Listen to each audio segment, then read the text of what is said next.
Your former life was in a bliss of ignorance, until you've awakened to the darkness waiting on the doorstep of our fragile dimension. Something terrible left its eons-old slumber, and the reality, as we knew it, collapsed. The city of Arkham was pulled to somewhere not of this world, and its residents are in the shadows of true terror. As a survivor of this catastrophe, you should investigate the strange occurrences in the city and survive the rising darkness, physically and mentally, if possible.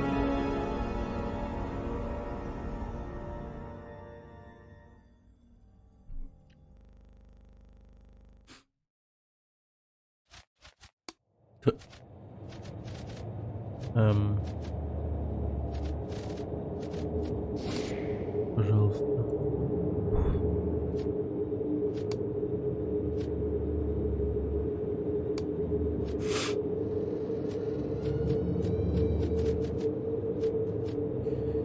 Короче, всем привет. Это, не знаю, внезапный стрим.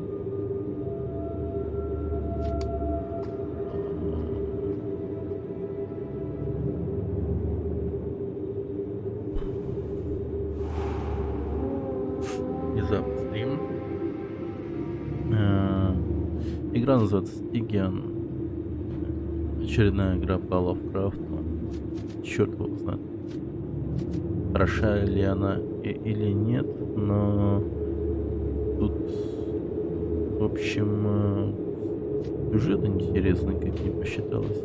Типа уже пиздец случился, апокалипсис и тому прочее. Ну, судя вот по картинке. Туп там уже все появился. И все. Ну и похоже, что игра РПГ чистокровная. Не, ну вот такие.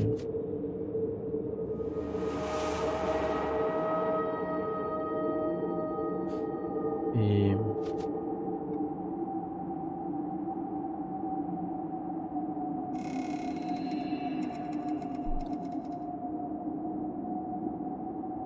насколько я понял, тут она больше преобладает по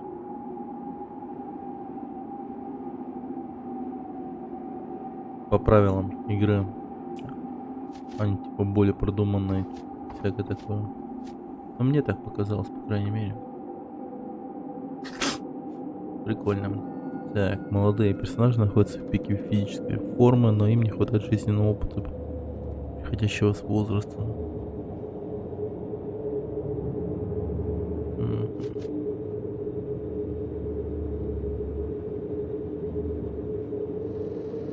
Минус очка силы, но ловкости или внимания.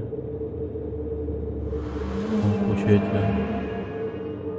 на 2 очка навыков больше. Ну давайте возьмем зрелых. Стандартные. Так, интересно. Аристократ, последний потомок аристократического рода, смерть матери заставила его вернуться в родовое гнездо. Это пробудило множество воспоминаний, и все из них приятные.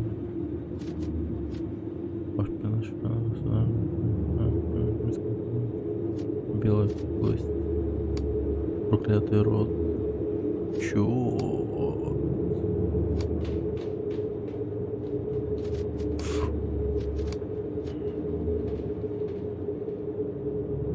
Так, данный персонаж выступал с труппой бродячих артистов в Арkham. Он прибыл по приглашению богатой дамы, желавшей устроить закрытое представление.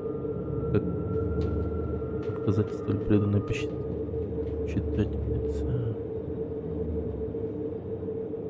Атлетизм, красноречие и раскрытность можно будет развить до максимума. Черта обаяния должна быть не ниже 6. Ядрить. Детектив. Ну, я, наверное, детектива возьму. Данный персонаж никогда состоял в Бостонском бюро расследования, а теперь стал частным детективом. Очередное дело об исчезновении ребенка скрылось бы нечто больше, чем банальное похищение. Навыки дедукции, дальний бой, психологию можно будет развить до максимума. Инспектор. Охотница. Все же у преступников вы научились подкрадываться своим жертвам незаметно. Впрочем, мертвый или живой платили вам все равно одинаково. Доступно только персонажам материалистов. Это как? Это плохо, что ли? Освободил своих от членов группы пришлось ага. Воспоминания преследуют. Бывший клуб. Бывший клуб. Вы защищали законопорядок, несчастье. То, что вам пришлось повидать, оставило на вашем рассудке неизгладимый след. Но буду бывшим клубом. Прикольно. Так. Ладно, мы к этому еще вернемся. Давайте дальше посмотрим. Следовательно.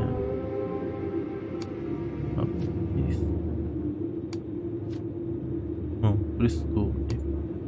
Ну, очень похоже на то, что да, прям с этих с каких-то настольных игр прям все вот это убралось. Это неплохо на самом деле. Это хорошо. Так, мировоззрение.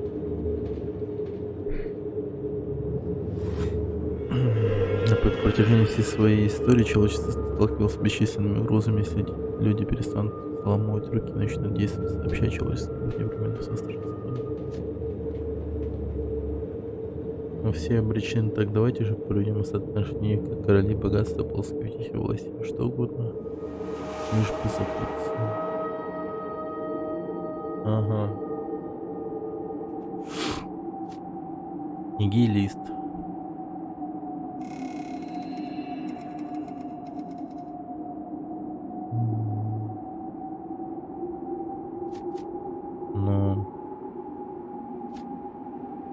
Рационалист. Любой феномен, каким бы необычным и загадочным он ни казался, под властью рационального научного бессмысления. Всему есть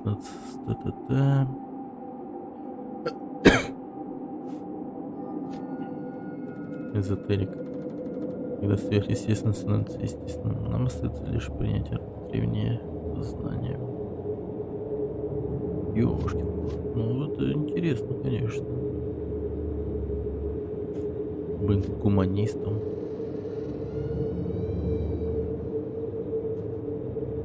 Материалист.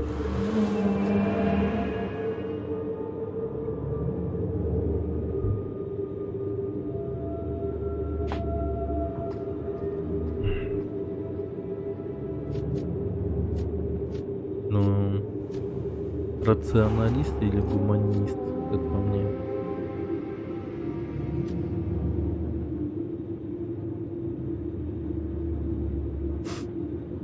Поступая альтруистично.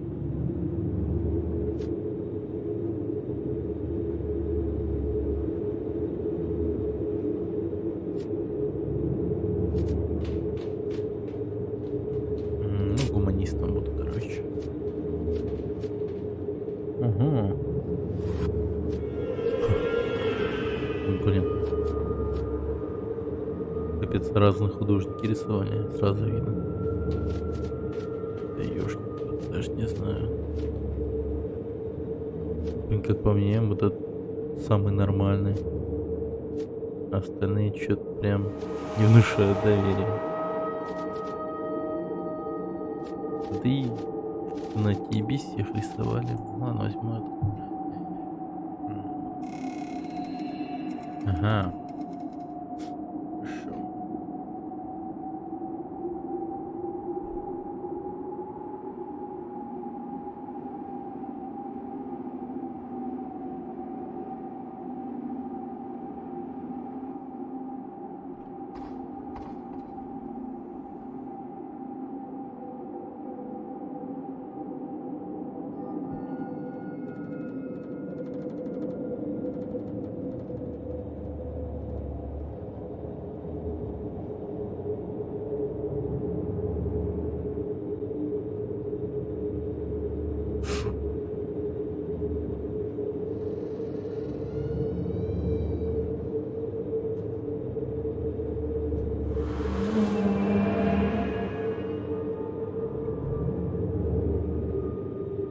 Просто да. Угу. Так, атлетизм. Навыки, да? Красноречие.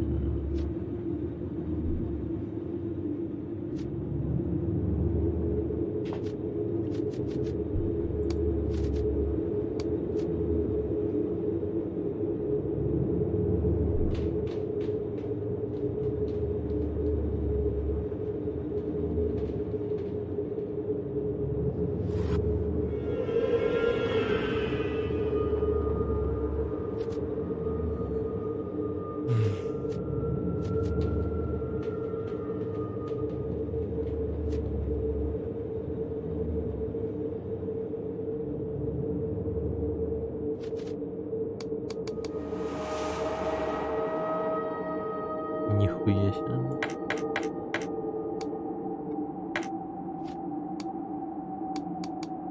Реакция мощная стала.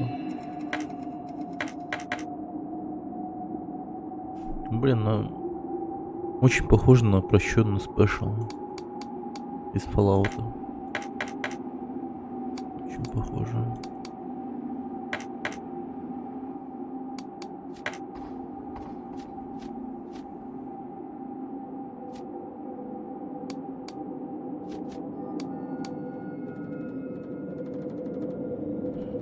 Давайте так, что...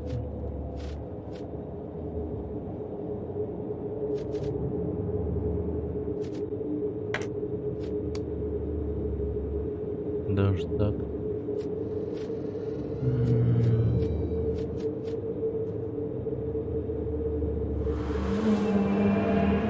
Но красноречие уж прокачаем.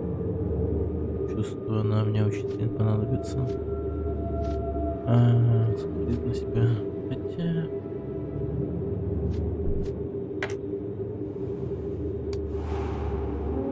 Ничего не меняется. Но... Черт его знает. Пойдет, не пойдет.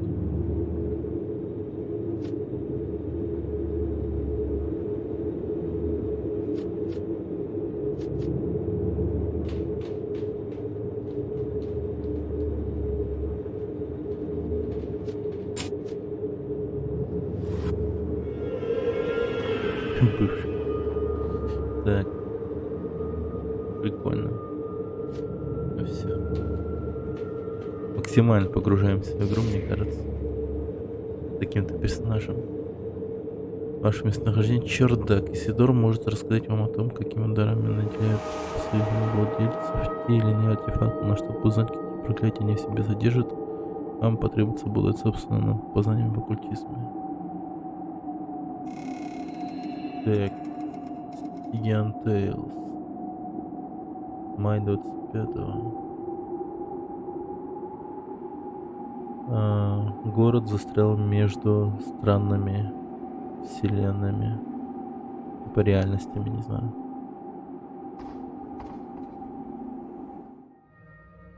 Ну, пиздец, пришел в Арк. Написано.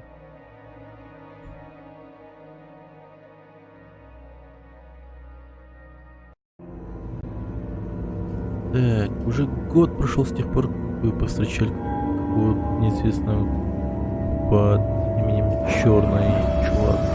Ищи меня за пределами Аркхема после Черного дня. В то время его слова не имели для вас смысла. Но вскоре вы поняли, что они означали. День, который стали называть черным. Тень пробуждения упала.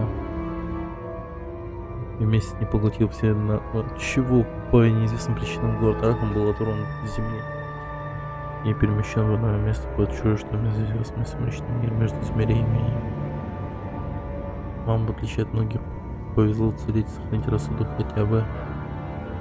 С тех пор день за днем вы проводите в старом угре, успешно борясь с унынием, в самом существовании которого вы уже начинаете сомневаться. Но однажды вы просыпаетесь, когда один новый пласт кошмара, когда наш черный глаз навещает вас в чердаке.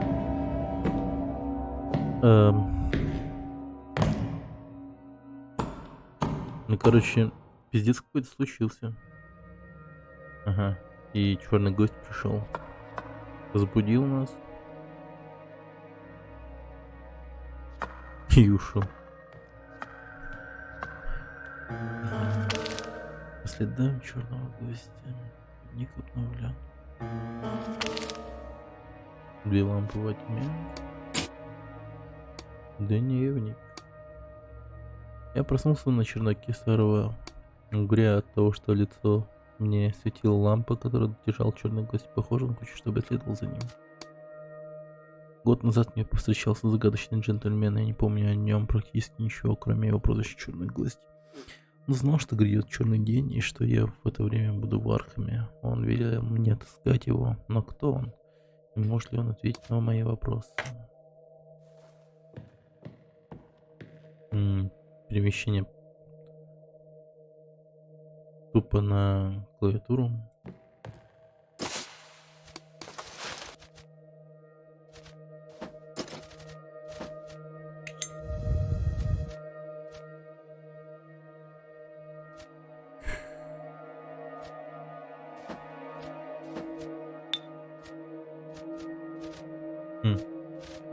Керосин.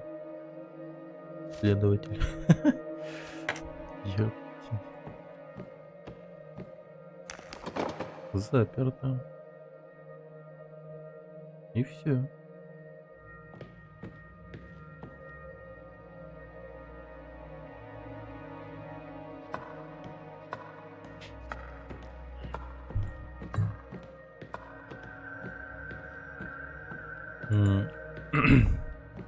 Готовки хана.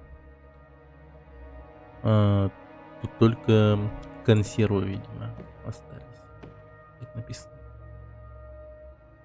Подаем только консерву. Да, вы гляньте там. Везде статуи Ктулху. Заросло все. Не очень.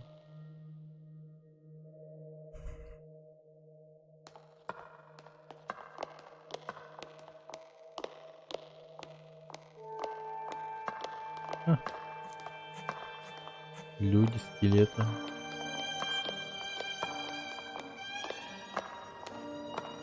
Это, видимо...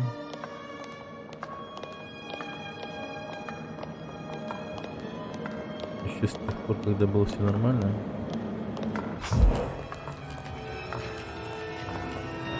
О, люди дерутся.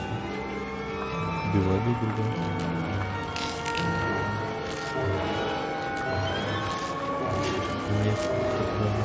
Что-то туда пойти надо, короче.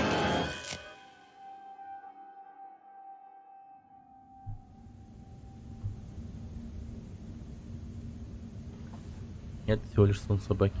Понятно. Кажется, ты помутнился. 15 вы увидели ужасно. Из Катоникского университета. Поворот.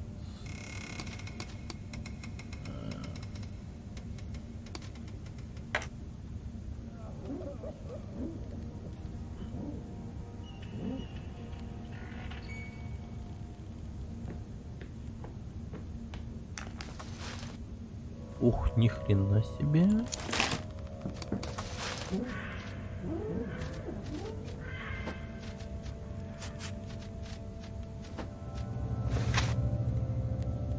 Это среднее было вам выдан, когда такие бостонского департамента полиции.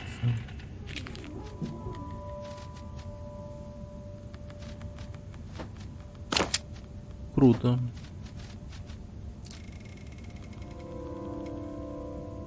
А, сигарета.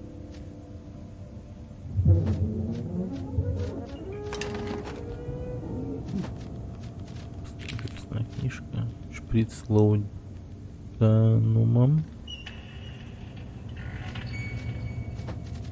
Какие?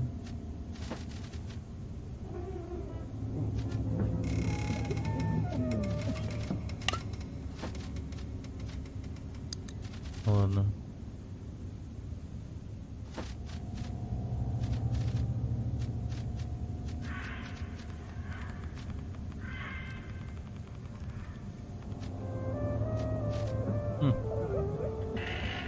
гримуара. Интересно. Игра сохранена. Да, игра прям сама автоматически сохраняется еще. О, сколько народу. Казалось бы, апокалипсис случился. А люди-то живы.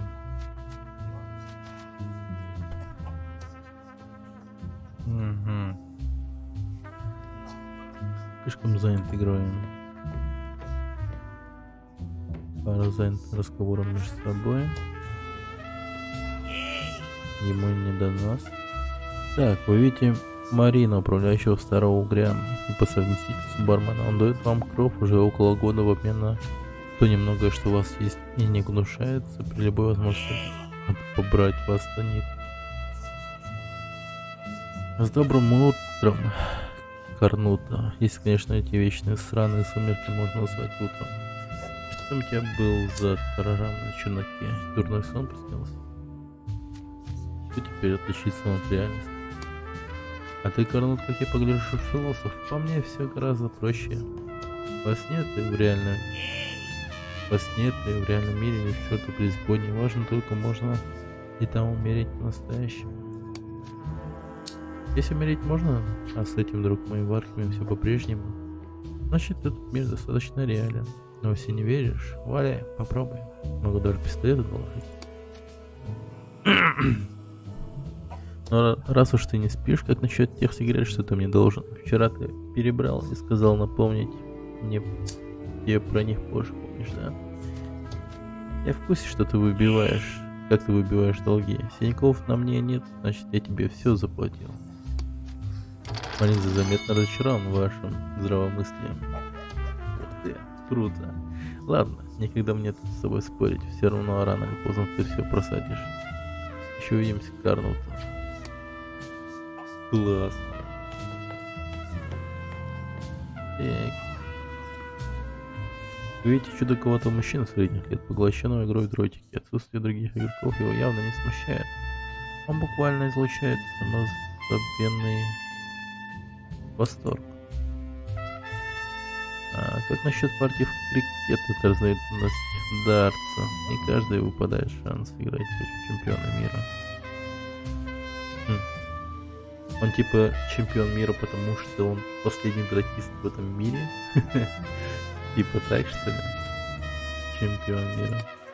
Конечно, что непонятно, ты что не знаешь, что стал со всем остальным миром. Ну да. Так оно и есть. Так, а приз для победителя какой тогда?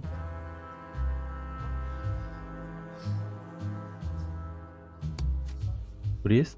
Что может сравниться с удовольствием от самой игры? Сигареты? То ли дело ощущать в пальцах рыбистый дротик, слушать, как наконечник пронзает доску. Вот это бесценно. Ну, что насчет приза? Так тебе сигарет нужно, обыграй меня, и будут сигареты. Обыграй чемпиона мира, и у тебя будет столько сигарет, сколько тебе не снилось. Я же бывший камевояжер. Торговал сигаретами, Том Роджерс. Но это было до того, как я нашел свое призвание и стал чемпионом. Даже вспоминать противно. Хершли, поезжай в Мэн. Хершли, поезжай в Бостон. Хершли, твои показатели продаж падают. Хершли, ты нас разочаровываешь. Так вот оно что. И где теперь эти вечно недовольные ублюдки? Метает дротик. Вот и прежнего Хершеля тоже нет, метает второе. Есть только Хершель чемпион, метает третий. По-видимому, вы перенесли свои прошлые фрустрации в игру Дартс.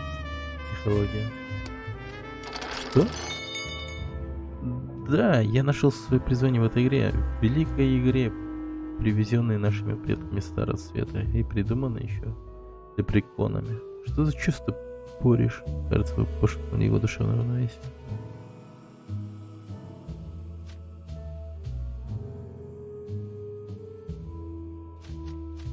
Так, быть может, игра для вас лишь способ сбежать от действительности.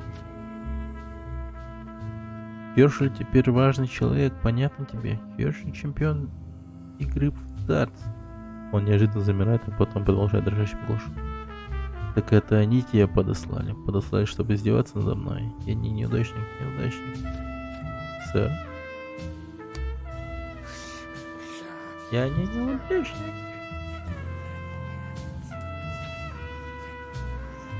Ах ты мразь!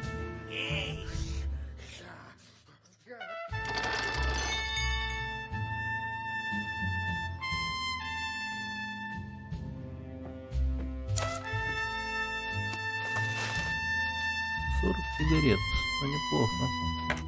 Но вот урод мне покуцал. Дратись стороной. Завезенный вместе с переселенцами Великобритании. Ну, прикольно, да. Блин, забавная игра.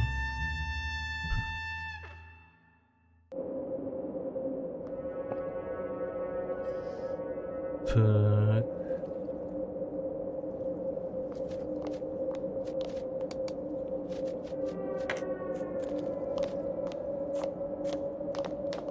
Так, это огромное высоты изображение одного из древних богов, потрушено на пьедестал, оставшийся разбитый на мелкие куски статуи. Здесь закон. Проваливай. Вы видите перед собой типичного жителя Архама с утомленным лицом и поношенной одеждой. Он глядит на вас с тревогой.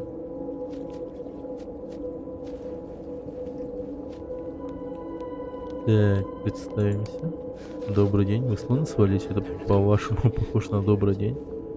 О нет, вы один из этих буйно помешанных. Послушайте, почему меня не пускают внутрь?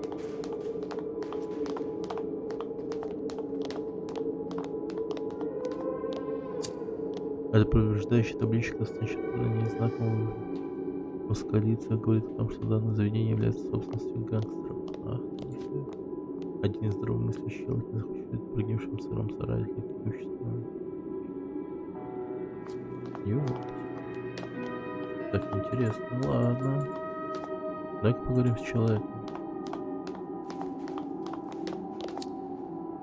Вы видите перед собой типичного жителя Аркема с утомленным лицом, подношенной одеждой, он глядит на вас с тревогой.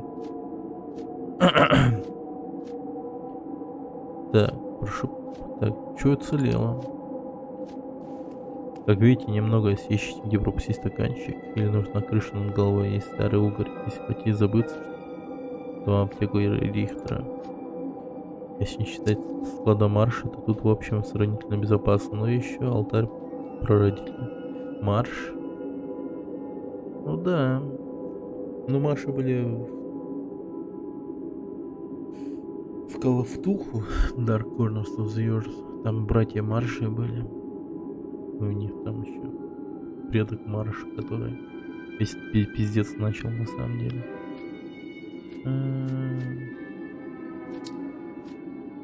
Что сказать скажете? Я знаю, что раньше он принадлежал маршалу из Инсмута. Поговорили, что там он держит контрабанду. Все такое прочее, но теперь там только гули. Эти твари обладают вас до костей. Так что за марши? Я не мало что знаю, но они запыляют всем в Инсмуте. Кажется, их прадед Оупет Марш был там какой-то важной фигурой. Чудные они. Эти инсмутцы. И они... и не любят, когда другие суют нос в их дела. Так, что старому угре? Так, аптека. Скользкий тип Рихтер держит единственную аптеку во всем городе, но только не подумайте, что он там лекарством торгует. Нет, наркотиками. И Рихтер производит, смешивает, конечно же, продает все, что нужно, чтобы ненадолго сбежать из этого кошмара. Гангстер ценит его умение, он это знает, а о нем уже давно ходят довольно приятные слухи. Что за слухи? Что он использует своих постоянных клиентов и все такое. Жуткие слухи. Ладно, давай.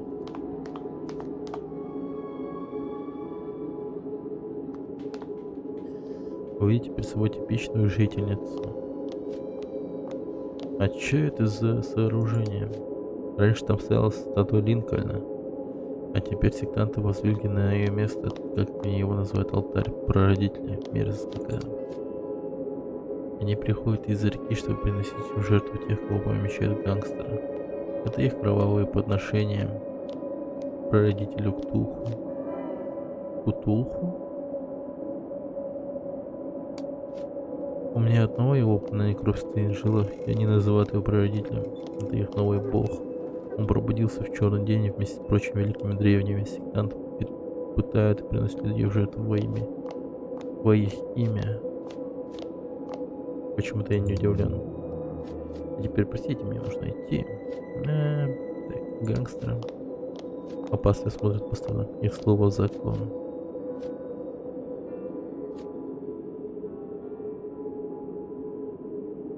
Страх наш главный враг. У нас будет шанс, если мы сплотимся. Гуманизм. Бетси Росс тоже так говорила. Уверен, что ее труп сейчас как раз гений. Где-то доедает поле. Бетси Росс. Настоящее имени я не знаю. Лицо свое она всегда скрыла под платком цвета американского флага. Бетси спала против гангстеров. Немало их убила и покалечила. Одна из последних таких смельчаков Москалицей ее ненавидел.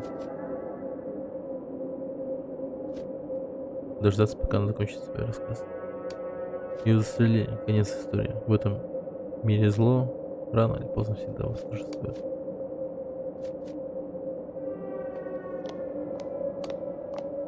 Что вы знаете о черном дне? Полагаю, то же, что и вы. Ведь все мы видели предзнаменования, не так ли? Эти ночные кошмары, одни на всех, таинственные исчезновения, ужасное убийство целых семей. Все началось с ужасающего рева, казалось, он проникнул в самые глубины сознания. Небо оплавилось, словно воск, исчезли все краски. То, что было дальше, я не помню. Так. Продолжайте. Мы очнулись под незнакомыми небесами, навеки оторваны от родного дома. Мы остались одни, совершенно одни в этом чистилище, брошены на милость тиранов и извращенцев. У меня от него мурашки по коже. Да уж.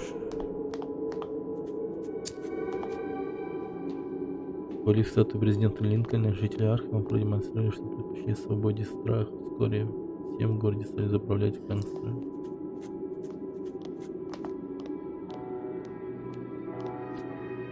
По мере того, как приближается складывание, некогда принадлежащим маршам из этого вы начинаете различать расстающиеся все туда линяющую кровь в бой. Прикольно. Так. Исследователь какой-то. У нас мало времени. Рихтер. Ага. Так, покопаюсь в мусоре. Два наркомана и Рихтер тут.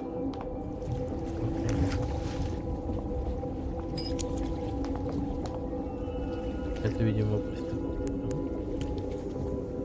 Ну, чё, пойдем? Заценим, что там. Платье там.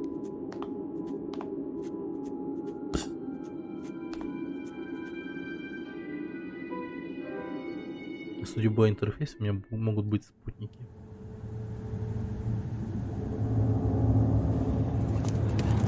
Верстак. Ящики. Шкафы.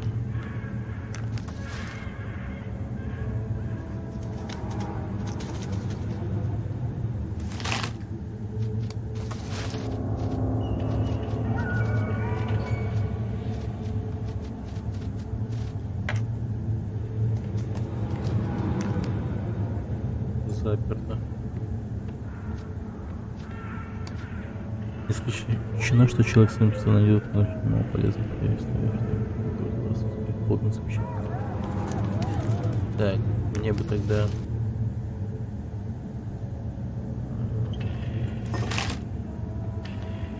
лом найти.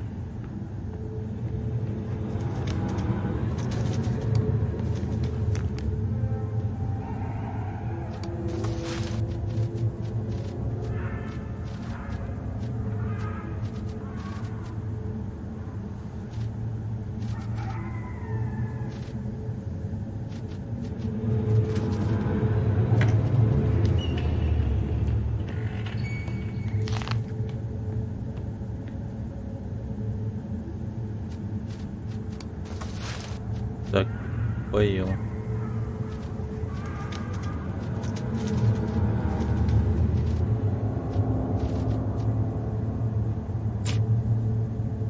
Оп, ничего.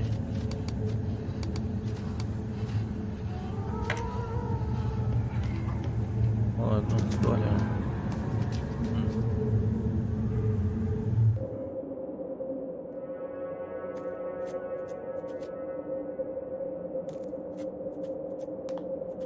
Пойдемте за черным гостем. А этот хер снова появился, кстати. Дай-ка попробуем с ним поговорить.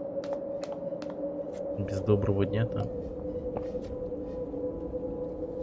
Так, а давайте предложим ему сигарету. Предложение повергло человека в замешательство, однако он быстро ухватил сигарету у вас из рук. Спасибо вам, сэр, вы очень добры. Не то что эти грубияны. Так. Что вы можете рассказать мне об этом баре? Старый Угорь считал сомнительным местом еще даже до черного дня. Говорят, что его новый владелец Марина как-то связан с чикагскими гангстерами. После введения сухого закона проехал, переделали в ресторан. А теперь, сами видите, в этом уже... Но это уже всем наплевать. В баре внизу можно выпить, а на чердаке податься некуда. Как вы выживаете в Архиме? Хотите сказать, как я умудряюсь не попадаться гангстерам-сектантам? Не знаю, наверное, просто пока что не везло кому-то другому, а не мне. Впрочем, думаю, скоро моя удача не изменит. После черного дня я знаю, каждый день может стать для меня последним. Что вы знаете о сектантах? Эти сумасшедшие фанатики, поклоняющиеся этому Ктулху и прочим древним, они заправляют тем, что осталось от северной части Архима. Там на том берегу Мискатоника. Сюда они приходят либо за новобранцами, либо за новыми жертвами для своих ритуалов. Даже не знаю, что хуже. А как перебраться на тот берег? Не советую вам этого делать, вы не представляете, что таится в глубине его. Только сектанты умудряются спокойно переплывать через реку. Ума не приложу, как. Иногда по воде. На воде можно видеть их лодки красные, словно багровый предвестники рока. Видимо, красный свет помогает им как-то передвигаться.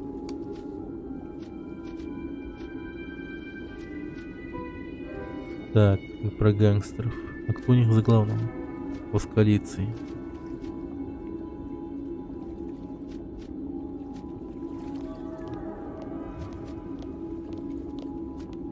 Так, как им удалось захватить? Вся власть в Архиме рухнула, когда наступил черный день. И главные лица города мэр Андерсон, шеф полиции Констанс, отец Грейсон просто исчезли. Город подмяли под себя гангстеры, с ними на улице вернулось хоть какое-то подобие порядка. Вы хотите сказать тирании? А тебе, простите, мне нужно идти.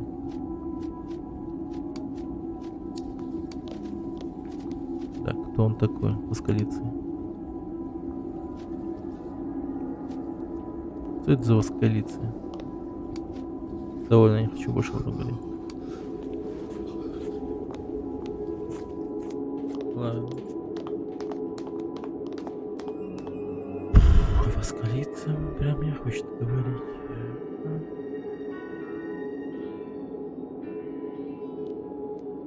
Еще одно заведение какое-то.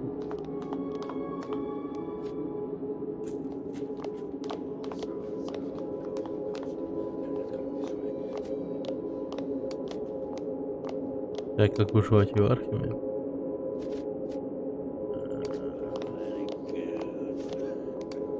Тут обычно еще. Так, теперь, когда из всех ломбардов в городе целит лавочка честного бела, уже никто не станет спорить с тем, что цен выгоднее, чем ей действительно не найти во всем Архиме. Пожалуй, стоит заглянуть. Честный белый.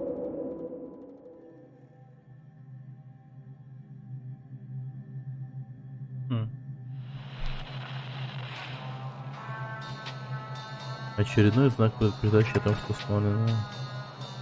о том, что установленные гангстерами правила не разрешено нарушать никому. Наказание за нарушение Нет, ты не справился до одной смерти.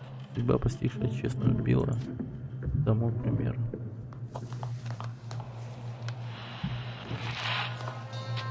За решетку выйти суровый явно чем-то недовольный мужчина, хотя на вид ему уже за 60 он вызывает у вас невольно уважение и опасения.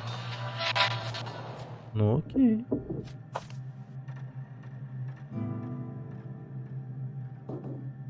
Черт, я только заметил тосковую фигуру. Как вас зовут? Джо Кламенс. Для тебя, мистер Кламенс. Я не тот человек, дела которого тебе стоит свалить свой нос. Я в прошлом личный ювелир клана Картелини, а теперь чертов покалечь. Клан Картелини?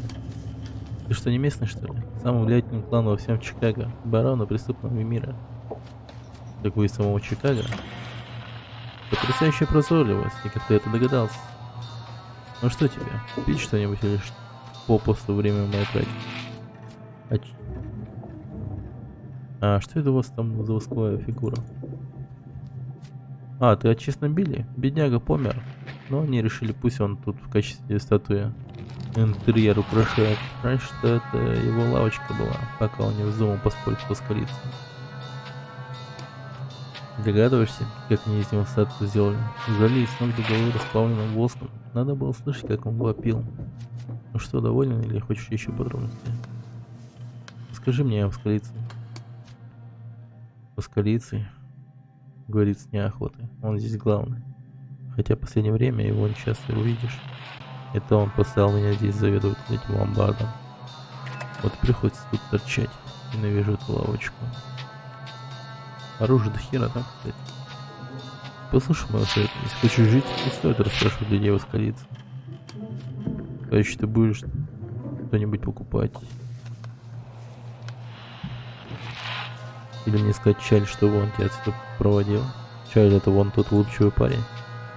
Чаль это вон тот улыбчивый парень, который может так нашпиговать тебя с лицом, что ты в первой же луже потонешь. А у меня еще вопрос. Проваливай. Да хорового. Да. Если есть чем платить, пожалуйста.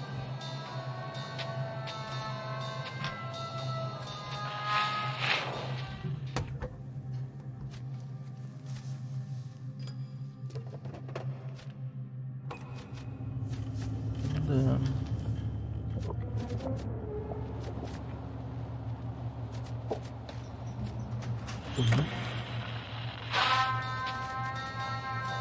Блин, столько всего.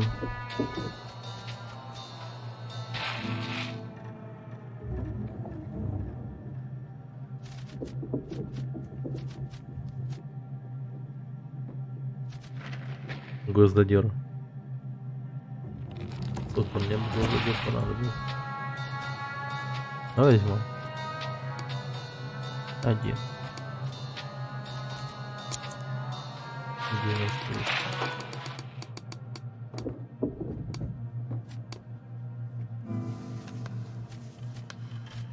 А у меня ничего ценного-то и нету, оказывается.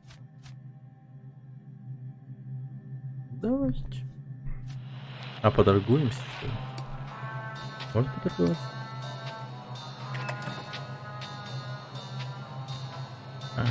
Видимо, нет.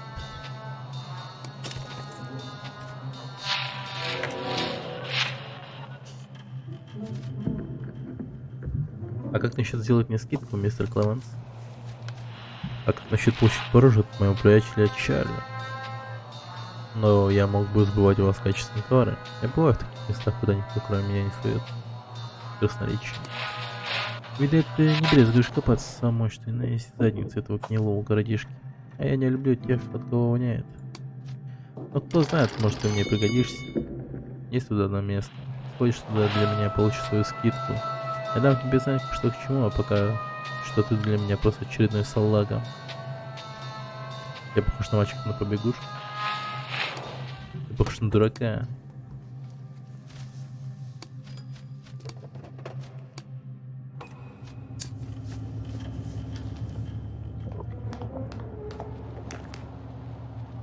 нераскрытая тайна.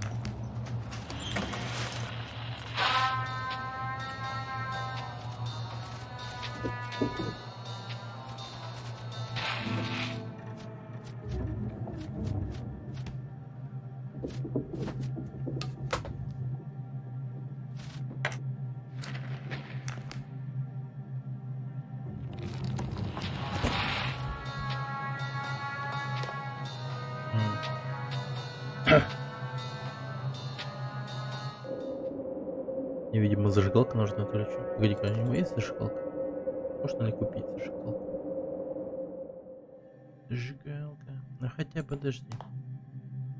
Я куплю зажигалку, когда будет скидка. Этот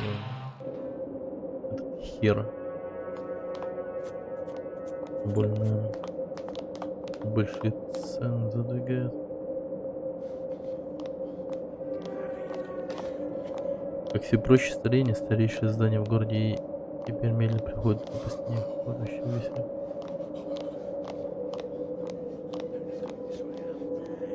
Как бы еще год назад подумал, что сам престижный отель Арк превратится в логово разврата.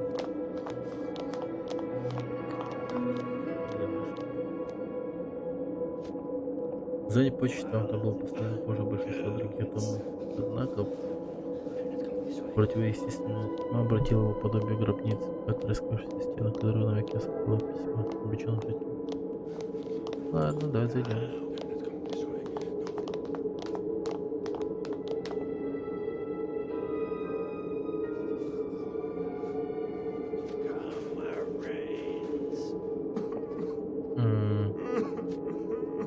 Игривый и жизнерадостный был как времен после окончания Великой войны черный день подумал. Горькая ирония.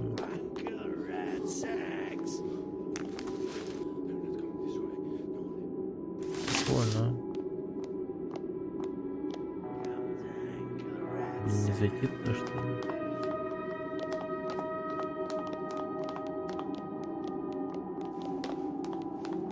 Что это? Человек перед вами выглядит как развалин, однако его энергичность это никак не сказывается. Его грязные волосы старательно напомажены, и он навязчиво расхваливает вам свои товары.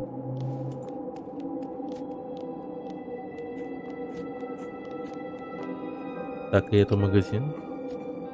И притом один из лучших, а вас интерьер смущает. Не надо судить по упаковке, друг. Именно товар делает магазин. Магазином. А в магазине дедушки Рацака найдется все, что вам нужно. Это же сплошной хлам. Да вы гляньте по сторонам. Весь город превратился в хлам. Так чем же еще тут торговать? Посмотрите. Давай показывай.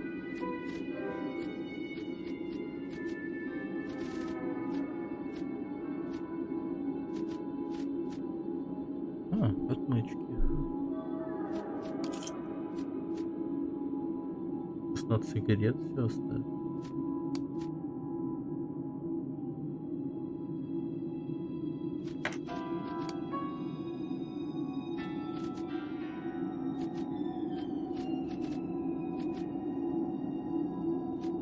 А жиги нет, да?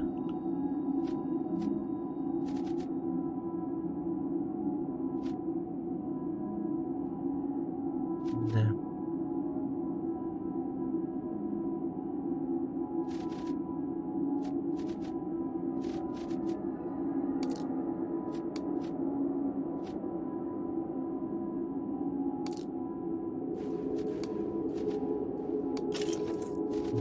Ладно. Так.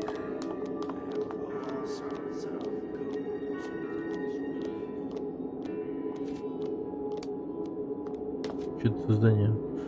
Луч тусклого цвета внезапно прибавивший между отпалившим балястин, никогда украшает написание. Обитают люди. Давай постучимся.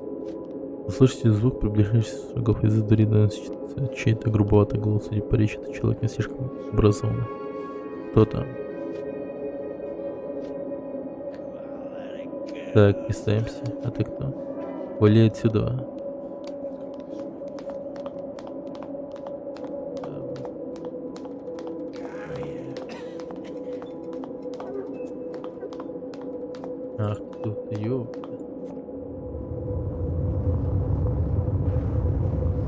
снова началось.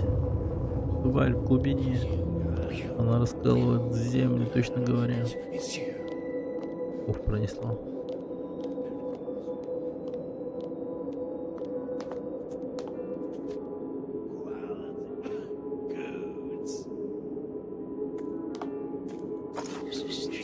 Ключ номером 0.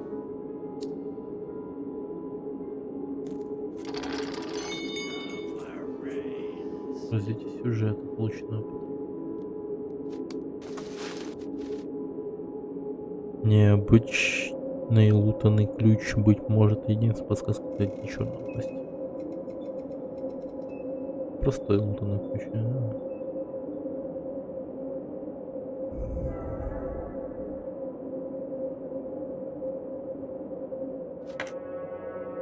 Любопытно.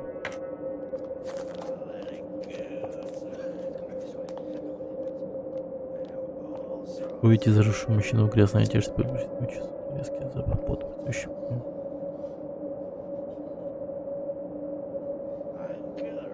Наркоман.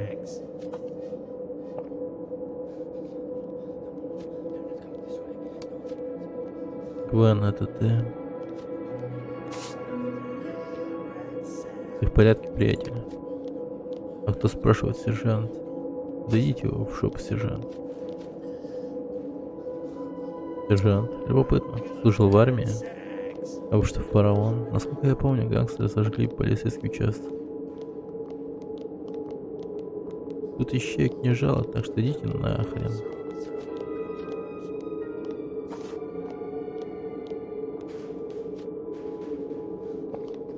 Прости, конечно, ты выглядишь неважно. Мне нужна нищая помощь. Я в курсе, что делает рихтеровская дурь со здоровым человеком. Думаете, не насрать, кажется, она не мне делает. Навел его на некую мысль. Кстати, о Рихтере. Что? Если уж вам как-то приспичило поболтать с пародией на солдат, вы можете купить мне дозу морфия. С моими-то связями я достану тебе какое захочешь дури, причем столько, что на всю жизнь хватит. Но сначала ответь, что с тобой произошло. Гляжу вы, мистер, нацеливать, да? Мне явно не хватает уверенности, чтобы попытаться набить себе цену. А черт, все равно ничего у меня в жизни больше нет. Могу и рассказать. Принял правильное решение. Я все сделаю. Долго тебе ждать не придется. Да уж, смотрите мне, иначе я вас найду, и вы пожалеете, что на свет родились. Все началось, когда я познакомился с Гвен Робин, моей бывшей. Ну, понимаете, мой отец был бедным сапожником, и я должен был помогать добывать пропитание для всей семьи. Потому и вступил в гвардию ради денежного содержания. Семья Гвен была из Аркама, и она была еще беднее. Гвен работала у нас на базе радисткой. Какая была девушка, стройная, с золотистыми волосами, со слезами на глазах. Как мы с ней тайком бегали в спас. Но все пошло к чертям собачьим, когда ей пришлось уволиться из-за каких-то проблем в семье. Мое сердце было разбито, но надо было продолжать обучение. Я не догадывался, что худшее еще впереди. А потом прозвучал постпрока. Массовые истерия, поджоги, массовые убийства, отключение электроэнергии, все, что только можно было придумать. Те, кто был в Национальной гвардии, призвали нас на службу. Я оказался солдатом без права на увольнительную. И когда я уже был в усмерть вымотан, последняя капля письмо Гвен. Она написала, что мы должны расстаться, что она больше не может со мной встречаться. Ни объяснения, ничего. Мой старик помер через пару дней. И хотя я был вне себя от горя, я заставил себя съездить повидать ее последний раз. Я сбежал с базы, спрятался в кузове грузовика снабжения, направляющийся в Архам.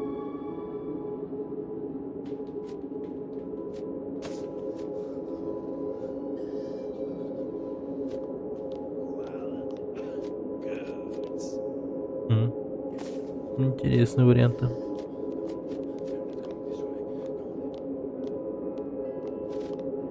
Так, значит, ты отправился в Архам. Что было дальше? Да, я никогда не прощу себя за это. Я мерзавец, опозоривший память наших предков. павших с англичанами. Как я посмел предать наследие борцов за нашу независимость. Значит, ты по-прежнему хотел бы сражаться за свободу? Да, я хотел бы защищать свою страну, но если бы от нее хоть что-нибудь осталось. Оказавшись в Археме, я бы быстро понял, что мне нельзя попадаться. Поэтому я переоделся в гражданскую одежду, а форму где-то закопал и пошел прямиком туда, где жила Квен. Дома никого не было, даже чашки по-прежнему стояли на столе, но в доме было пусто, словно бы она исчезла без следа или вообще никогда не существовала. С тех пор я ее так и не видел. Я спрашивал местных, но они или отказались на меня, или им было наплевать.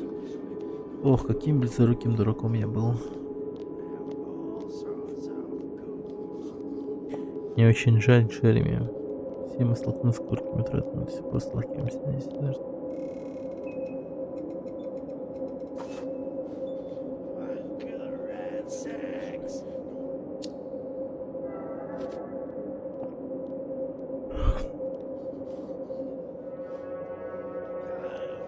На протяжении всей истории человечества искали надежду, обязательно ее находили. Не сдавайся. Я вижу, вы хороший человек. Вот возьмите, дает вам фотографии девушки. Это Гвен. Вы поспрашивайте о ней. Может, вам повезет больше, чем мне. Сделал все, что в моих силах. Спасибо вам, сэр. Круто.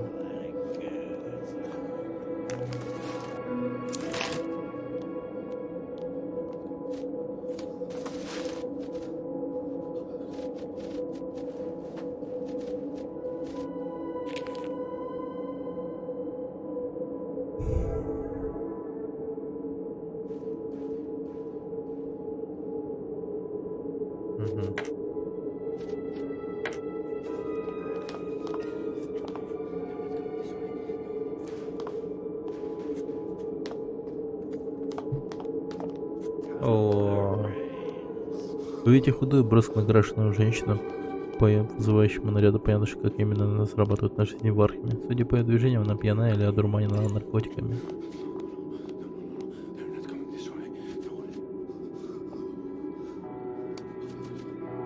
Так, несчастно. Еще таких малыш, как ты. Давай вместе забудем о наших бедах, дорогой. Забудем про все, хотя бы на время. Да, похоже на мели.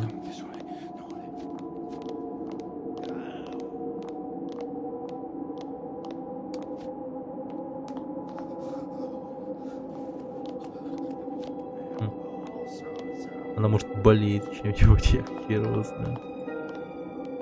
Исчезнет живо. Ну, я зашел. Несмотря на...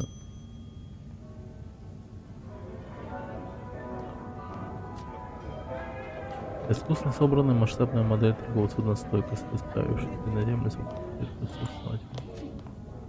стоящий на разгромленном фойе качество скромного декоративного элемента интерьера, оценивший комнатное растение, точно подчеркивает окружающий его хаос.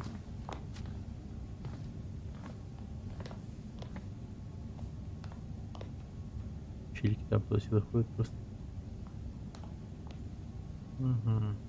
Интересно.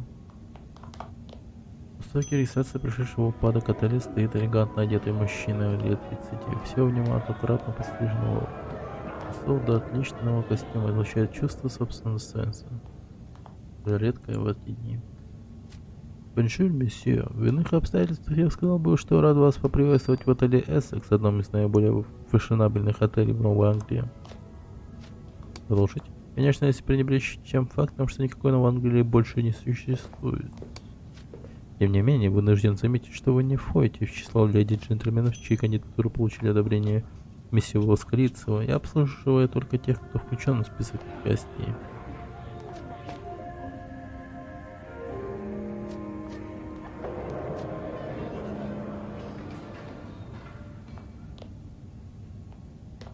Могу ли я узнать ваше имя? Поправляя галстук бабочку. Я Этьен Лафайет, консьерж этого отеля Эссекс, и исполняет обязанности уже более 1,5 десятков лет. При этих словах его в голосе проскользнула нотка глубокой печали. После прискорбной кончины месье Филлипса я также вынужден был принять на себя обязанности управляющего отелем и партия. У нас, как вы можете видеть, в последнее время нехватка сотрудников.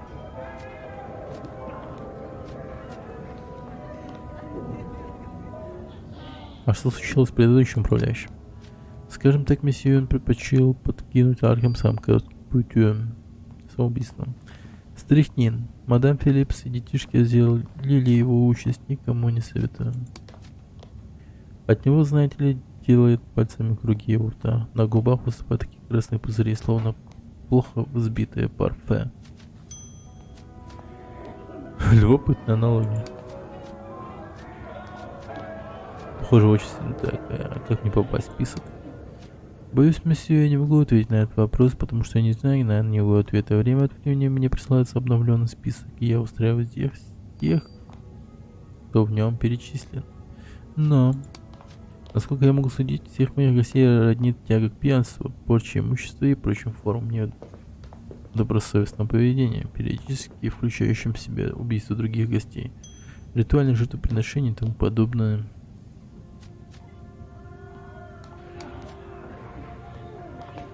Быть может, месье и сам желает принять участие в такого рода мероприятиях. Быть может, вы согласитесь бы сделать для меня исключение. Я мог бы быть вашим личным гостем, щедрым на сигареты.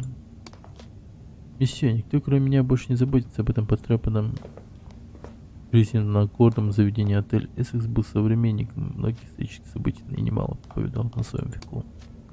Во время войны севера и юга здесь останавливался генерал Миллер. Президент Адамс снимал тут королевские апартаменты после подписания Норфолкского договора. Говорят, что дом капитана Крейна стоял на этом самом месте задолго до того, как тут появился отель. Как видите, у Эссекса долгая история, и кроме меня помнить ее больше некому, так что будьте любезны, имейте его в виду в следующий раз, когда подумаете сделать мне предложение, которое я могу выйти из себя. А теперь, учитывая мои скромные возможности, как именно могу быть я вам полезен?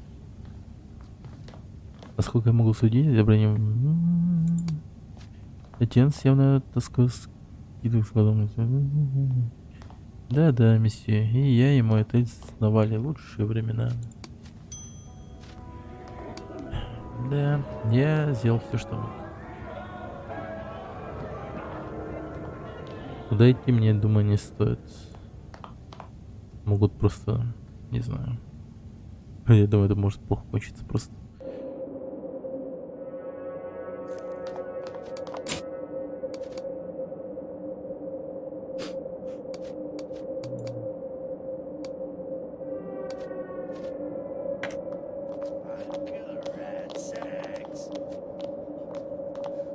Погоди-ка. А показать им как-то ключ можно? Он наверняка знает, что...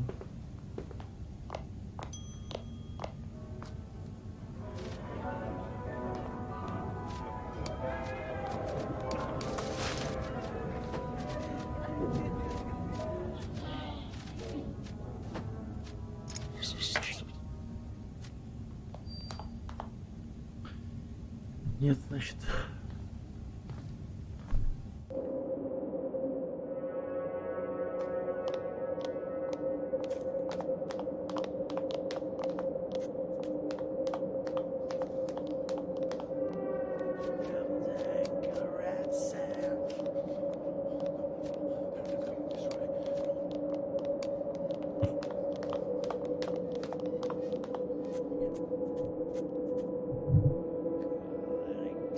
Валя, иди туда и сдохни. Вы видите дюжего гангстера, следующего за входом в разоренный банк. Чего надо?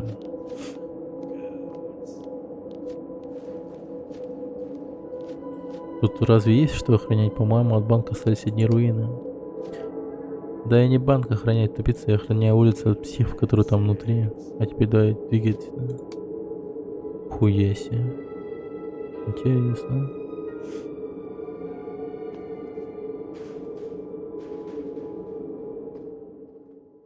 Как я зайду, меня тут не распидорасит, надеюсь? Нет, нормально. Хорошо.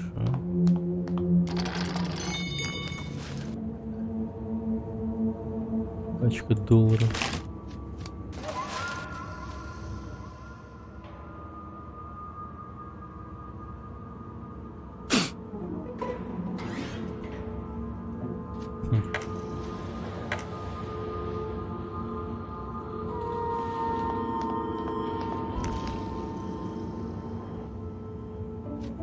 Наука.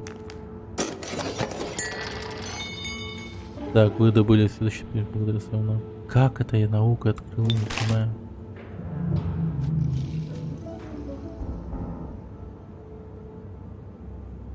Улучшение здоровья 1. Вообще не понимаю.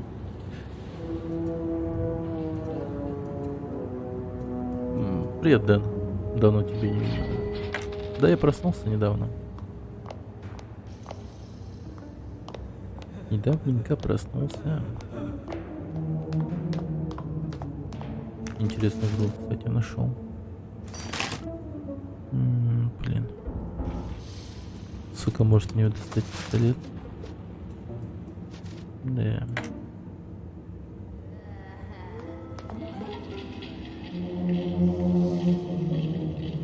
Как тут интересно боевка-то работает. Пошатнувший разум новых обитателей банка пуст, как и разбитый оконный переплет.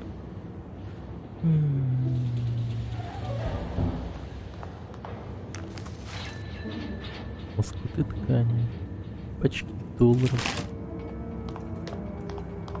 А ты чего не спишь? Записка управляющего. Кайф.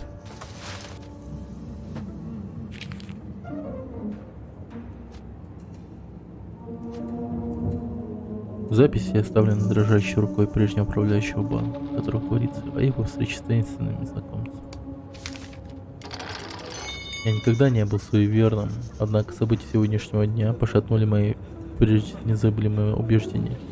Сегодня у меня был нежданный посетитель. Это был высокий человек в отличном костюме и плаще. Одежда его была чернее ночи. А вот лицо его, как бы странно это ни прозвучало, но лица его, как ни стараясь, не могу вспомнить. Ни единой детали, ни сколько лет ему было на вид, ни цвета глаз, ни цвета волос. Сколько я не напрягаю память, в ней словно пустое место. Я вчера после ночи пришел, полдня проспал, и вот спать не тянет. Скоро пойду пытаться уснуть. Понятно.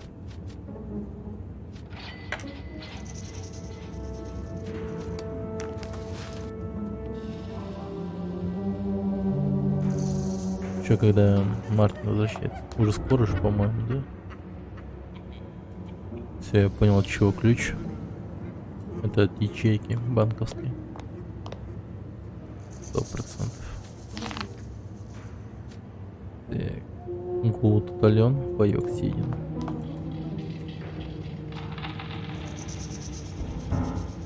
Ой, я не помню. Окей. О, хер какой-то стоит.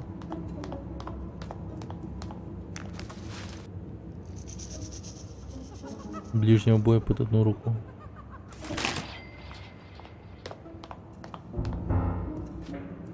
Эти загородки никогда должны были не пускать посетителей в место для служебного доступа. Теперь не годятся лишь на то, чтобы прятаться за ними во время перестрелки. Я все решил камбэкаться в стриме опять. Ух ты. Сверкающие осколки хрусталя разлетелись от падения люстры, словно миниатюрная звезда, рассыпавшись по грязному полу. Ну-ка поподробнее. Что делать собираешься? Поделись историями. Оф, надоел, охота поиграть в сингл. Или подписка просто закончилась. Что похож на правду. Ебаная подписка, Вова, надо бы его отключить. У меня эта ебучая подписка недавно еще бабки забрала. Надо бы отключить подписку. Сегодня, пока не забыл. Возле одной из сломанных касс вас поджидает необычно хорошо выглядящий мужчина в отличном костюме. Едва увидев вас, он начинает быстро с энтузиазмом говорить. Здравствуйте, сэр. Чем могу помочь? Как видите, день в банке выдался довольно оживленный. Похоже, что финансовая жизнь в нашем городе наконец-то забила ключом. Чудесно, вы не находите? Не то слово. Конечно же, вы со мной согласны, сэр. В конце концов, все мы здесь верим в американскую мечту. И как гордые граждане. Он резко умолкает, вставает на месте, он даже не моргает. Можно подумать, что перед вами статуя. Сэр? Некоторые люди наделены их творцом определенными чуждаемыми правами. Вы желаете открыть у нас счет? Сэр, будьте добры предъявить документ, удостоверяющий вашу личность. Удостоверение такие. Уж лучше подыграем ему. Стремительно выхватываешь то, что... Ну-ка, тут сказано, что вы алчущий скрытых грехов. Вот ваши документы, сэр. Надеюсь, они помогут вам в игре дрянь, говно и саки. Пиздец. Он напал один хуй.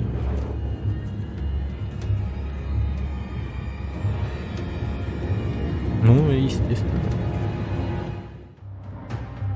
Пиздец их дохуя. Ах ты ебать, он еще нифига не член торчит. Внезапно из-за кабинок выскакивает несколько буйно помешанных. Это засада. Ебать. А он еще убежал. Бля, мне пиздец. Ебать мне пиздец.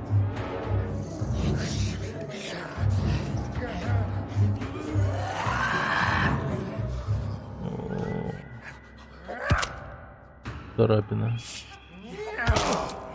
4.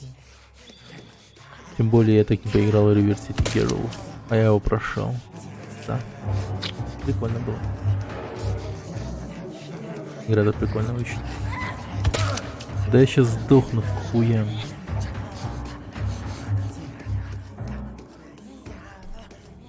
Уже полжизни нет.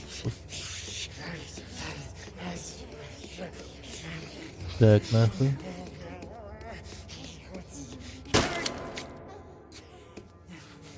А сколько проходит? За один стрим прошел. Но стрим этот был долгий, я скажу тебе. Я таки там время провел. Долгую. По часам. Но если прям хорошо так пробежаться. Ну, часов за 8, я думаю, пройдешь. Легко.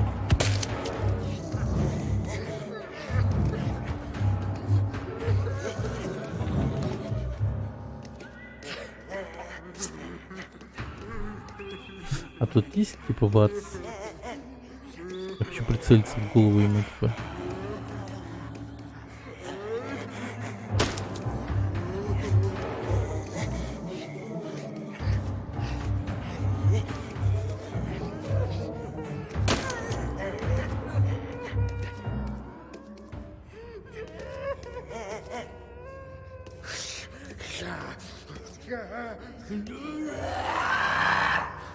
Пиздец.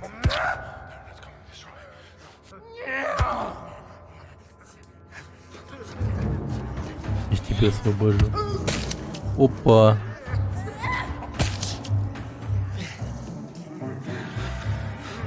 С психами драться прикольно, они еду друг друга хуярят. Колду можно за 5. Ну, мне так показалось. Я хз, мне надо посмотреть хорошо. А мне кажется, что где-то так.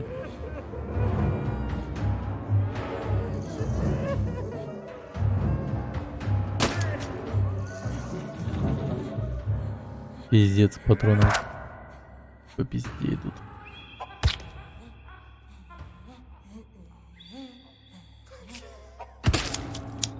Ты мразь. Ах ты мразь, я сейчас сдохну стопудово.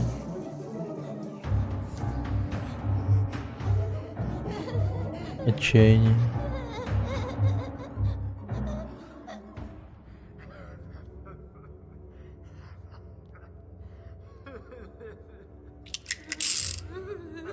Так. Так, скором на блин.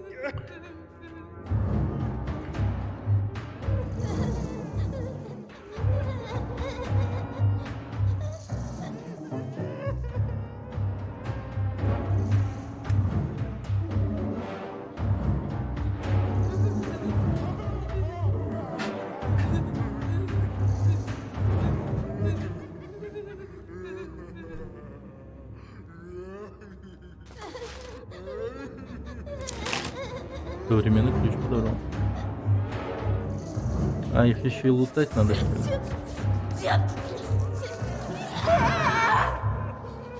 Это герой 3 для больной души. Не исключено. Не исключено. Блять, я умираю, нахуй. Вальс безумия. Так.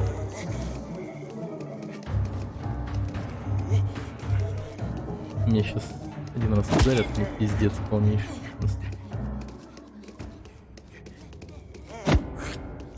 Ну все, мне хана. До свидания, как говорится. Быстрый реак.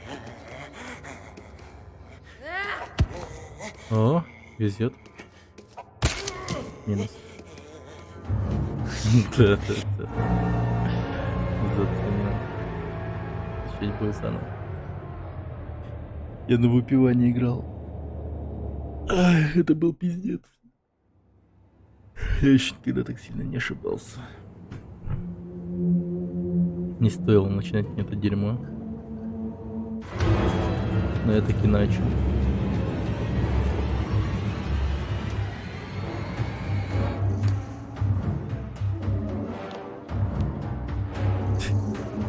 Повидел письку и убежал.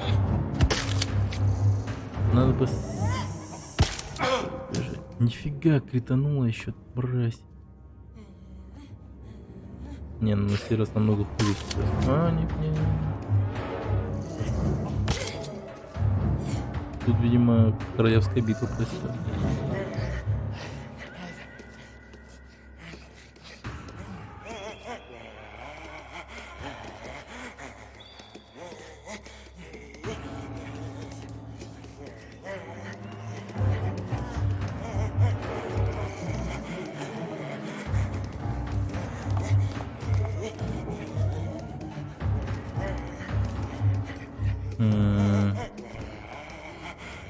Так. Вот в тебя. На нахуй. 12. Нифига. А, это спина имеет смысл. Нифига, тут механики какие прикольные.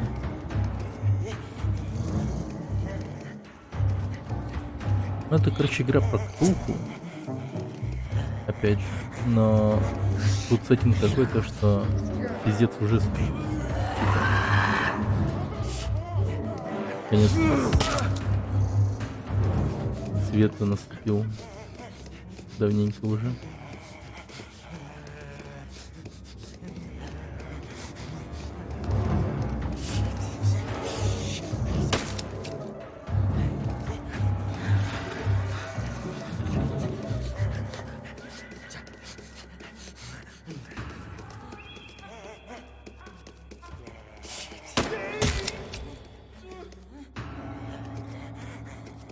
Не уважаю Лавкрафт. Ну да, ну как, типа. А мне просто вот сама вот тема по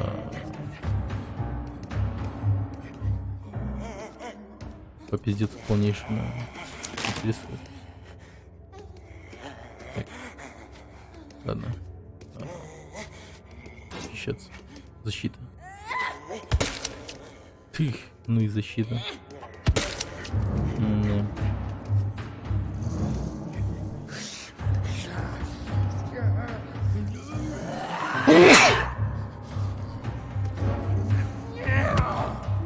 И он встал плотно.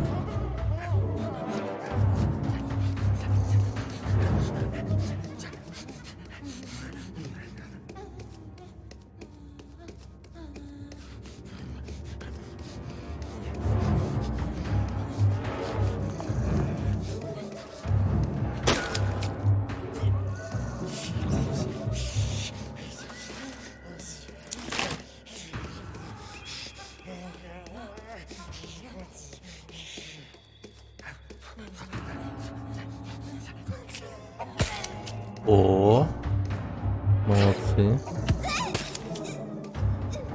Блин, красавчик просто.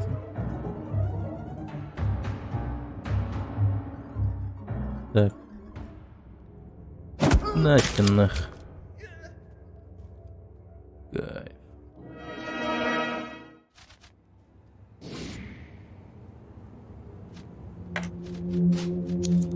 Угу. Ну, неплохо. Хоть мы в первый раз сдохли, но последующие все-таки справились. Так, рассудок. Наверное, я применю.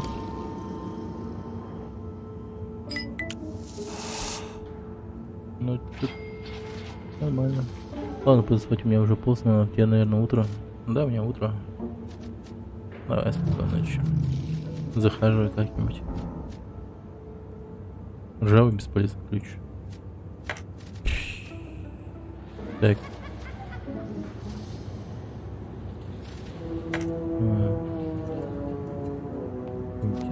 Голый мудак, который меня еще убежал.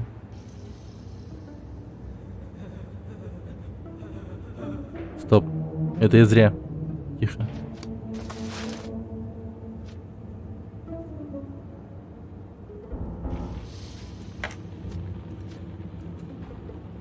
А не, нормально. Патроны не потратились. Да. Любопытно. Дневник девочки. Дневник неизвестной девочки почти целиком посвященный описанием подростковых проблем, взаимоотношений, кто из записанных вас ничего не трогает. Этот сукин сын еще и у меня мое удостоверение спиздил. Да ну нахер. Серьезно. Не, в натуре он спиздил у меня удостоверение и съебал. Блин, теперь я обязан просто его догнать. Скрытность, давайте попробуем пройти.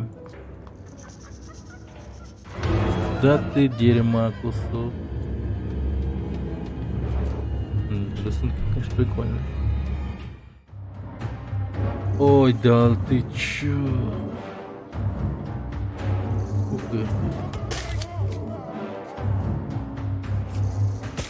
Шестер, ёпошмай. Ну неплохо так-то друг друга мочить они.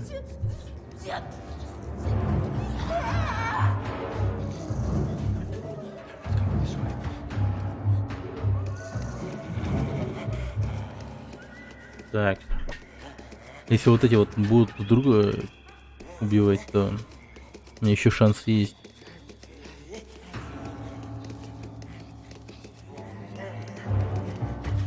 Но то, что я ей в упор выстрелил, это...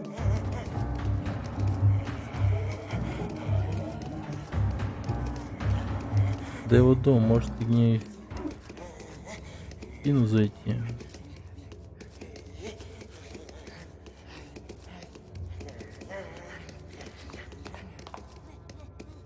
Так вот.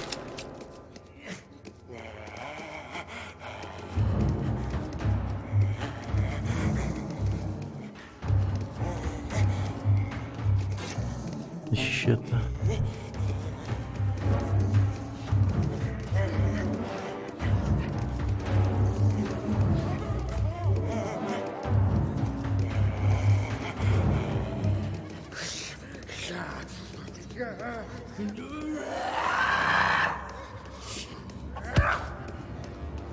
Передо мной 5.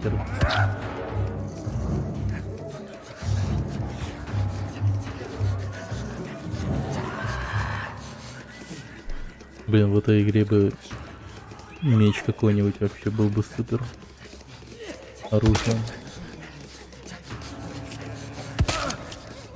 Сука, этого, короче, застрелить надо. У меня мало хп. Должно сработать. Должен отлететь. Должен просто... Да ты хорош. Все отлично.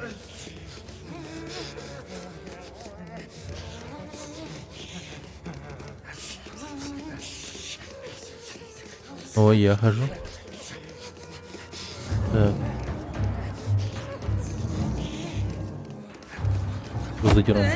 Блин.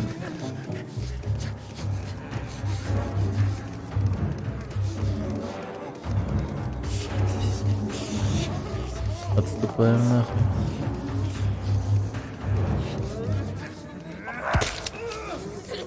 Пиздец. Вот этого я не хотел. Кровь стынет. Блин, я себе статы не поднял. Фак.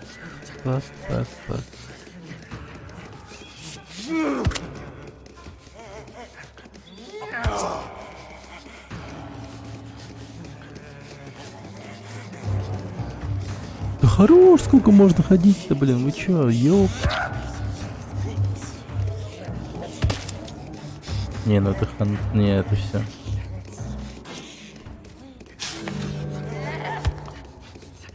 Это конец. Кританула еще мразь.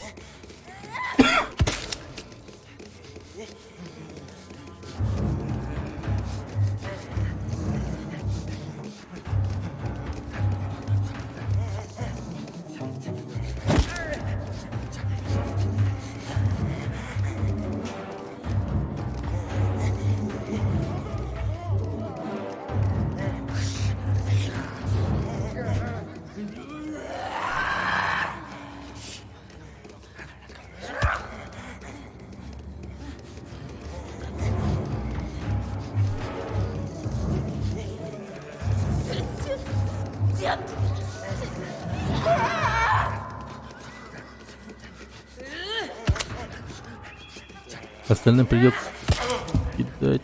Нет, не придется кидать. Лучше загрузка.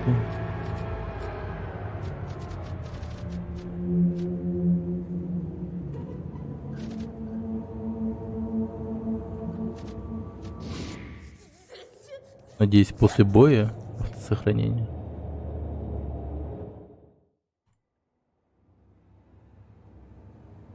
Да.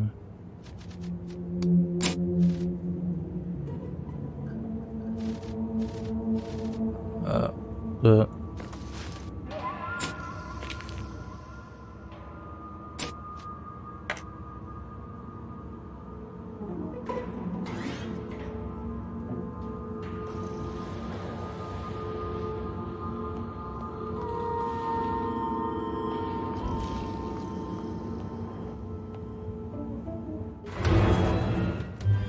Да как он заметил это, блин?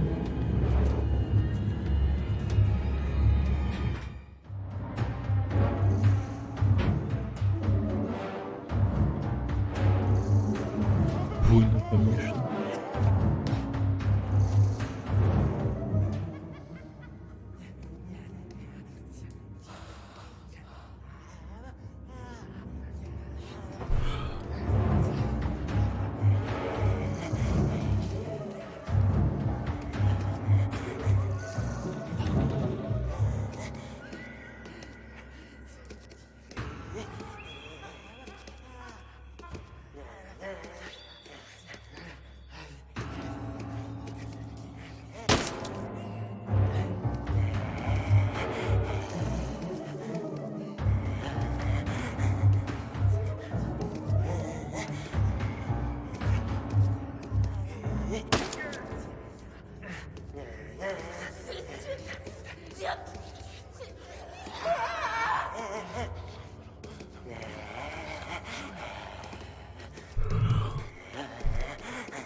О, -1, неплохо.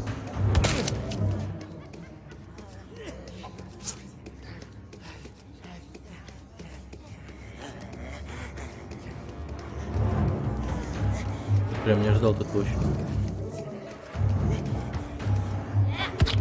Ага.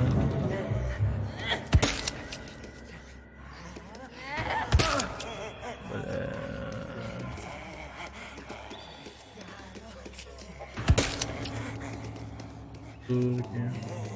Много урона.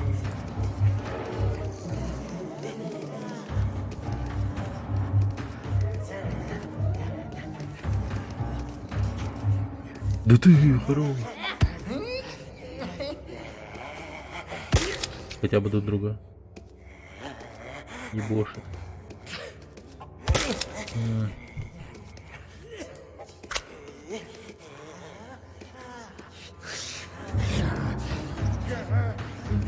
Сколько у меня расцветки осталось?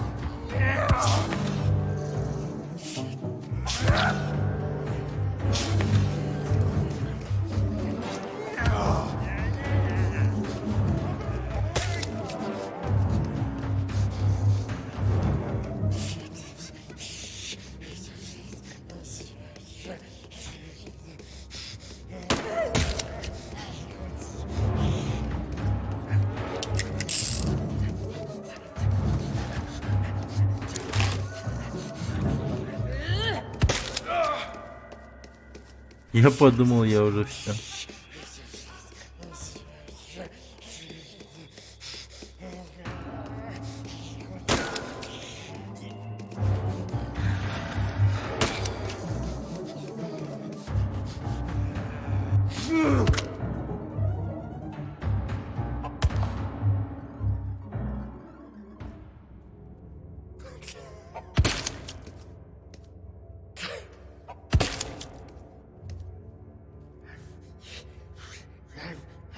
Давай, убей его, блядь.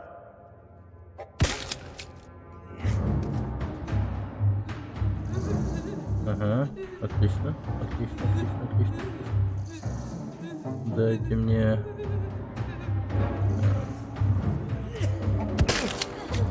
Пожалуйста, дайте. Шанса-то и не было.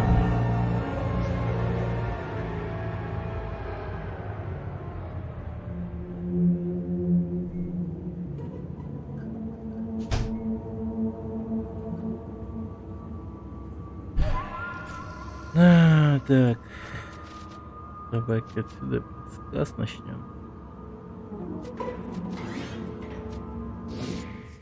7,54 у меня. Ну, уже 59. Так.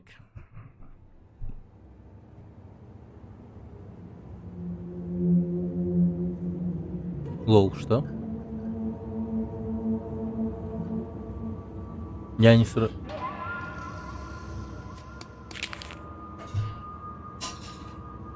Я вот с этим уродом не сражался, что ли? Дрянь говно из Саки.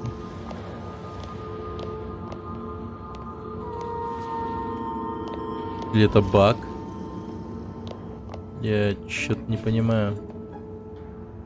Какой хер этот мудак там стоит?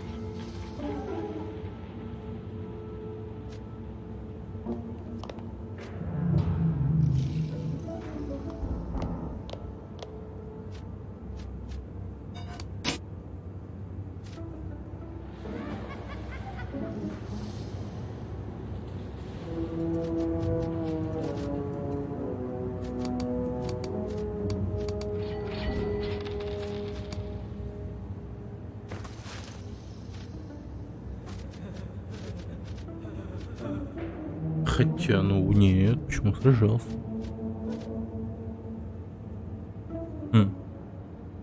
Весьма странно. О.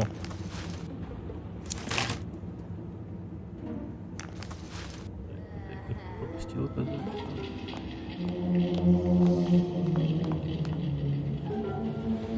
Да, надо было как-то мне пройти.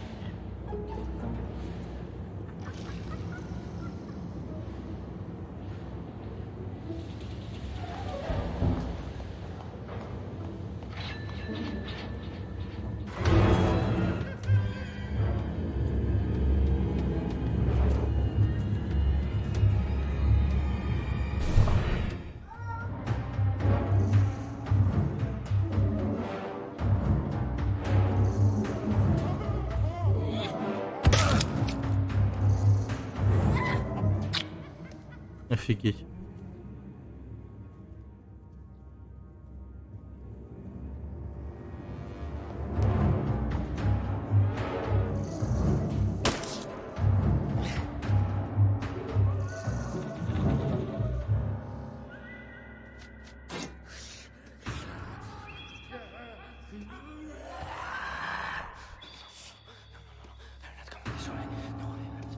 А этот момент как-то ускорить можно, интересно?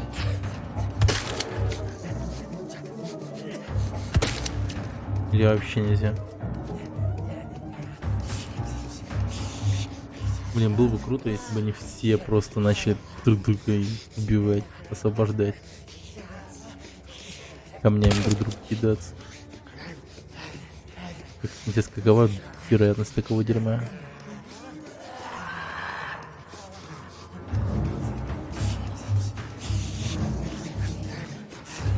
Выше. Так много. Так много. Защита вообще не помогает. Ни в коем разе. Какая-то шуточная защита, пиздец.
Пол. Еще живой, что ли? Нихуя, вообще ничего не осталось. Но это явно конец. Ну все. До свидос. 8. Просто 8. Нахер, господи.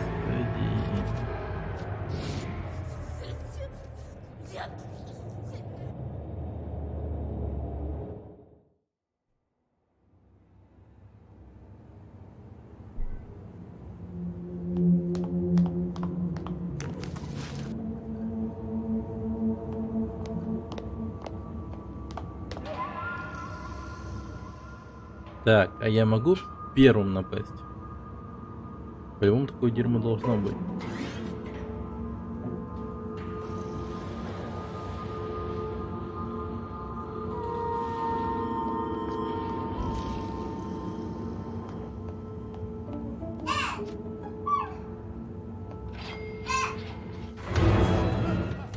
Блять, скрытность вообще не работает. Тут чувак ко мне спиной стоял и один хер видит все.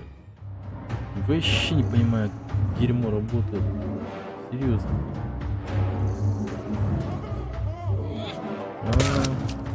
Сейчас накидается камни, капец.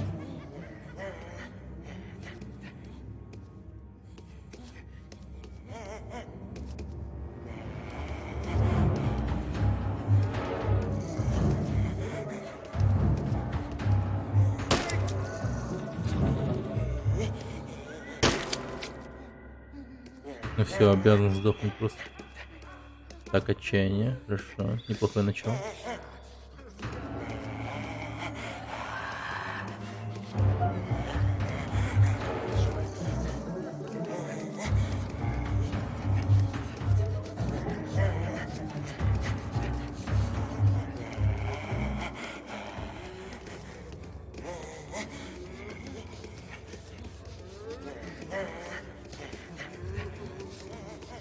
Слушай, ну пока начало-то неплохое.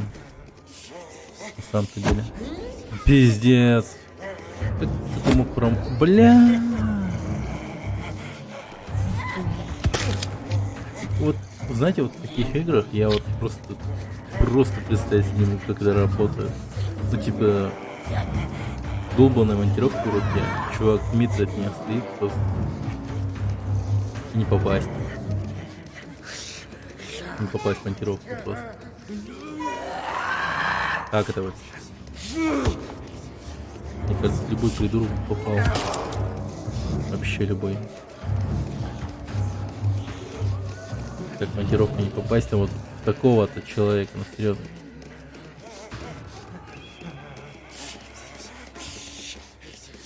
Пожалуйста, освободите друг друга. Освобождение делать. Сука, мне убежать бы хоть как-нибудь. Не, ну я явно труп. Вообще жизни не было. Ой, кританул 80. Ну все, это все. Это все. Какой-то хер монтировку еще взял в рот. Ну, это конец. Да, это явно конец. Критически брал вообще.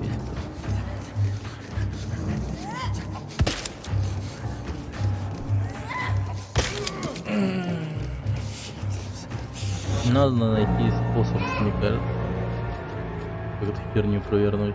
Иначе я без понятия. Иначе как бы не алло, да.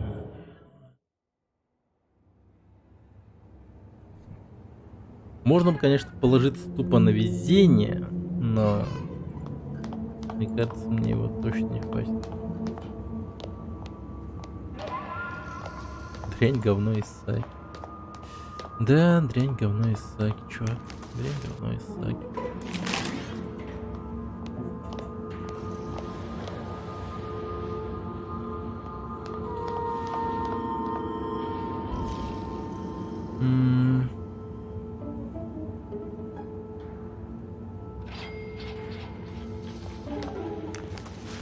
Короче, каким-то образом надо походить, прокачать один уровень и поднять скрытность, мне кажется. Хотя один хер, мне кажется, сработает, это будет пустая трата очков, навыка или там опыт, ну точнее, не знаю.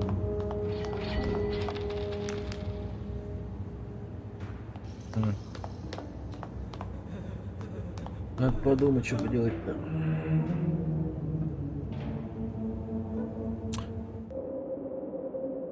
Мне напарник нужен, 100%. Напарник нужен. С напарником у меня есть шанс. Но без него я там вообще... Серьезно, мне там делать нечего. Без напарника. Так. Мне там... Чё? Сколько у меня говорит? 132. 132. С лауданумом. Самодельный пистолет.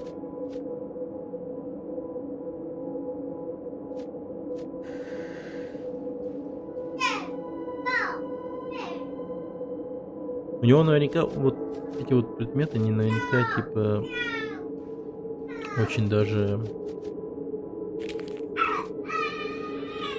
полезно.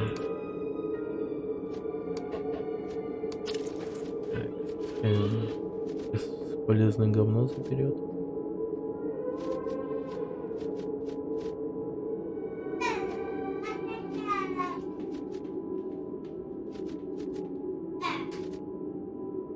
Так, стойте-ка, сколько у меня вот это вот...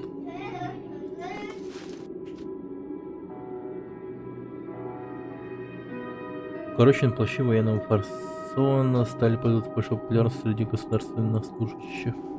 Даже капец палево, да? Думаю, любой гангста видит во мне детектива, бывшего копа. О! Костер могу зажечь.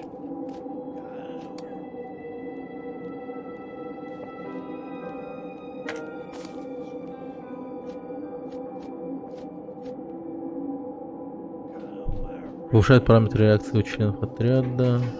Позволяет открывать новые чертежи. Отдых. Что за... Очки рассудка. Очки рассудка. Ну-ка.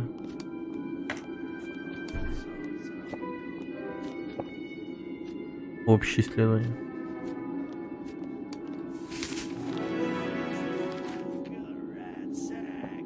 Механическая лупа.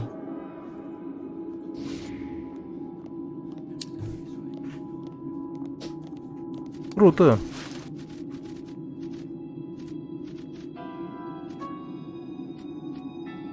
А,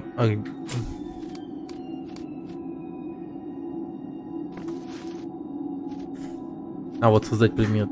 Механическая лупа. Электрические детали. Увеличительное стекло. Да ты чё? Да ты чё? Да ты чё? Да ты чё? Да ты чё? Слушайте, это прикольно. Так, стойте-ка. Дай-ка я вот к этому челику подойду. У него, по-моему, было то, что мне нужно. Так, увеличительное стекло я не увидел. Электрические детали. Были, нет? Походу... Нет. Нет, нет, нет. Ладно, увеличительное стекло взял. Пофигу, пофигу, пофигу, пофигу. Нормальная тема. Нормальная тема. К честному биллу зайдем.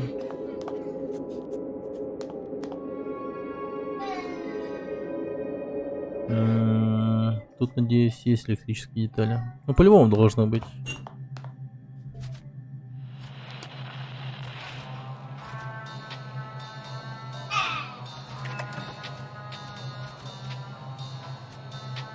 Блядь. Я сказал по-любому, да? Но нет, оказывается.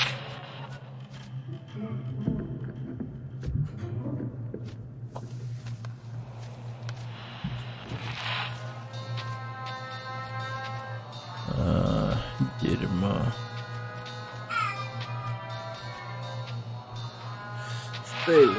Стейлон.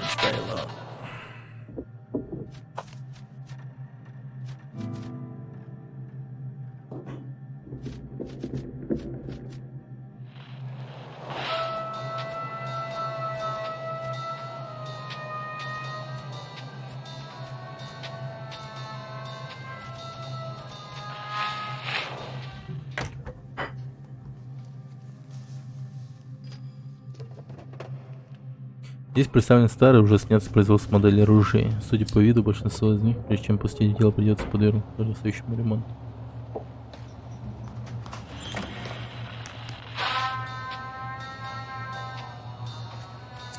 Дедукция.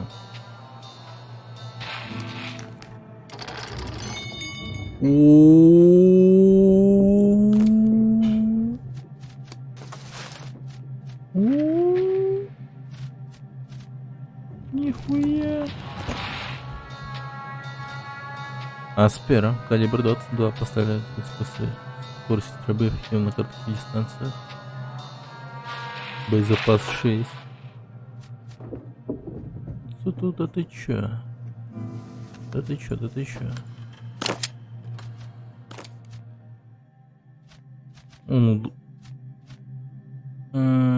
Да нет, это прикинь.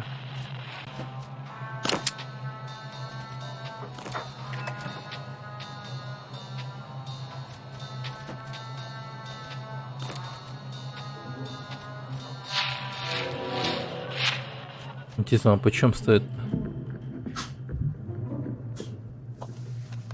Боезапас хороший.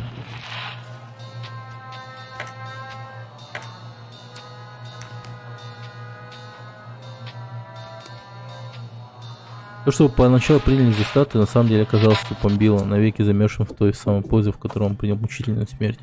Стремительно застывший воск сделался для него погребальным саваном. Жестоко.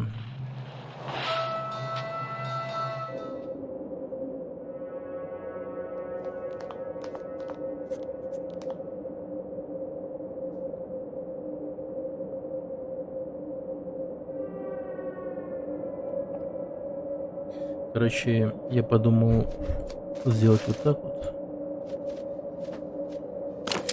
Так будет, я думаю, лучше. А это что за хер? Вам приближается хорошо сложенный смуглый мужчина, похоже, он не из этих мест. Кошмар, окутавший Архам, не оставил на нем явного отпечатка. В легкой улыбке мужчины чудится нечто призывное. «Холла, сеньор, прошу просить мое...» Он пытается подобрать нужное слово. «Interruption, но я много раз видел вас в старом угре и решил, что пора. Презентарме». Окей. Как твое имя? Мое имя Эдуардо, если бы точнее Эдуардо Карнелло, но в моей апеллидо нет ничего особенного. Я всего лишь сын бедного рыбака из Кохимара. И все же благодаря мне имя Карнелл зазвучало и на этих берегах, но теперь все это в прошлом. Но? Быть может, да. Я Джул Станде. В глазах Эдуарда мелькает искра энергии, и он крупно жмет в вашу руку. Рад знакомству, сеньора. Тебе что-то нужно, верно? У меня было sensation, что вам могут понадобиться мои слуги. Я, в отличие от вас, привычен выживать на улицах, привычен к постоянному собравивианте. Я пережил испанцев, американскую оккупацион, а затем гражданскую войну, а затем снова американцев. Нет, это не упрек вам. Так ты предлагаешь сражаться за меня? В общем, вы меня понимаете, я знаю, что делать, когда обстановка, как у вас, говорится, накаляется. Я могу стать тем, кто оградит вас от Санта-Мерта. Так ты предлагаешь сражаться за меня? Амор кон амор се пега, альдимес кон динера. Любовь может многое. Деньги могут все. Платите сигаретами, сеньор, я стану вашим личным ангел-протектор. Сколько ты берешь за работу телохранителем? 2 дюжины сигарет каждый день, что вы под моей защитой мне все равно, чудающими сражались с гангстерами или с самим Эль Диабло. Очень скоро мне понадобятся твои услуги, но тебе придется немного снизить их стоимость. Бен, вижу, сеньор, вы, как и я, так просто не сдаетесь. В таком случае 22 сигареты в день. Интересно. Так ты не страшишься смерти? Не вижу причин. Выживем мы или нет, решает случай. Я всегда жил, полагаясь на него. Сейчас тоже. Всеми правит случай. Просто раньше, до ля катастрофы, мы этого не осознавали. Ми падре убила рыба меч. Однажды он просто вышел в море и не вернулся. СОС. Так просто. Вот видите, всем правит случай. Но очевидно, это становится лишь тогда, когда удача нам изменяет. Я буду продолжать эту игру, сеньор, пока Ля Диоса Фортун не отвернется от меня. Мне кажется, наша встреча не пустая случайность. Эдуард с любопытством оглядывает нас. Континуа, сеньор? Разве ты не чувствуешь, что это Ля Диоса Фортуна свела нас вместе? Она хочет, чтобы ты сражался не просто за меня, но вместе со мной. А вы не пробовали, но? Внезапно улыбается Бен. Я пойду с вами и посмотрю, что принесет ли это мне удачу. Превосходно. Бесплатно?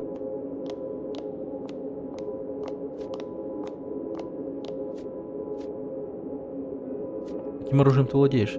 О, не беспокойтесь, сеньор, я умею убивать всем, чем придется. Первый раз здесь мне пришлось драться простой дубиной.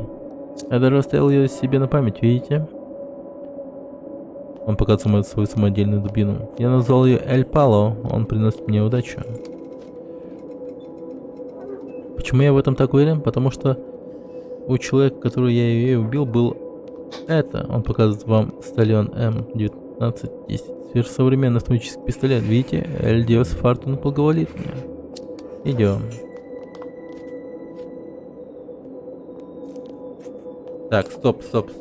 Он со мной или не со мной?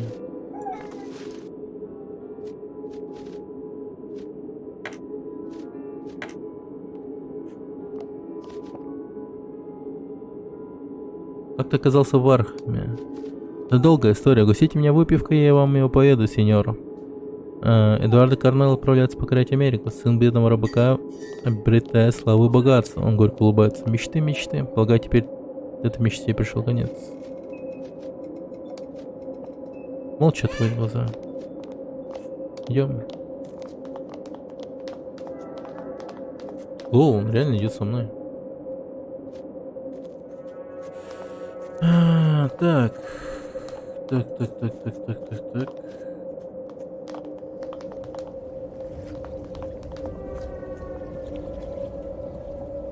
Ну, в банк тогда сейчас я могу пойти. Я думаю.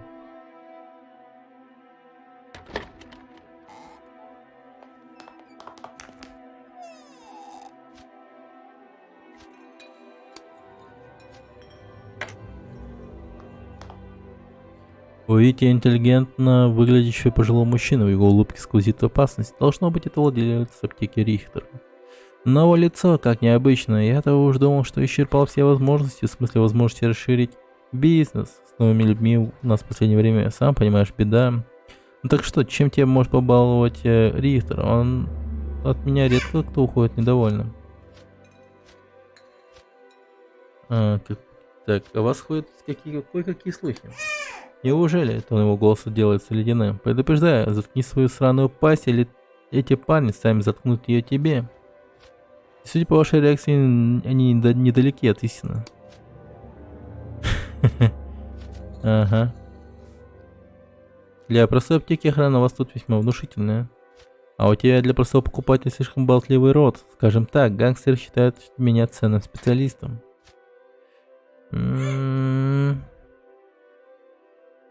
Какими лекарствами торгуете? Сами что не есть нужными. Поведай мне, что тебя беспокоит. Тоска, боль, неуверенность в себе. Даже если не найдется готового средства, я могу его изготовить в своей лаборатории. Я планирую тут стать постоянным клиентом, как насчет скидки. В самом деле клиенты редко нуждаются в том, чтобы их завлекали скидками. Если человек хочет купить счастье, он не торгуется, он просто удовлетворит свои желания, так ли? Как видишь, в этом споре у меня довольно сильная позиция. Но если человек назначает цену, то он этим сам уже торгуется, не так ли? А ты хитрая шельма. Будь по-твоему, но я посмотрю, как часто ты будешь ко мне захаживать, если раз в год скидки не жди. Так, ладно, давай показываем. Что там тебе?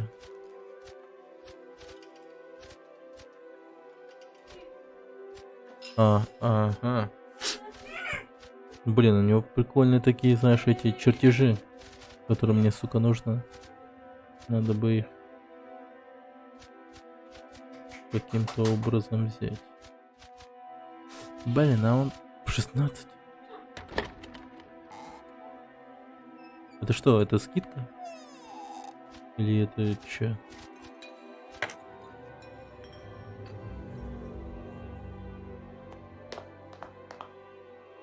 Окей, Рихтер.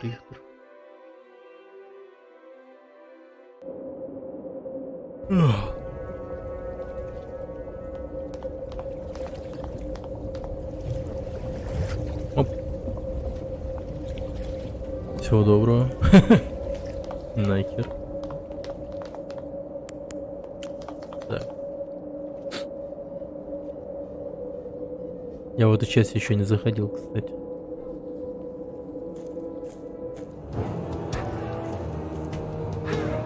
Ты на меня смотришь? Кто, я? Нет, я не... Ну и долбоёбы.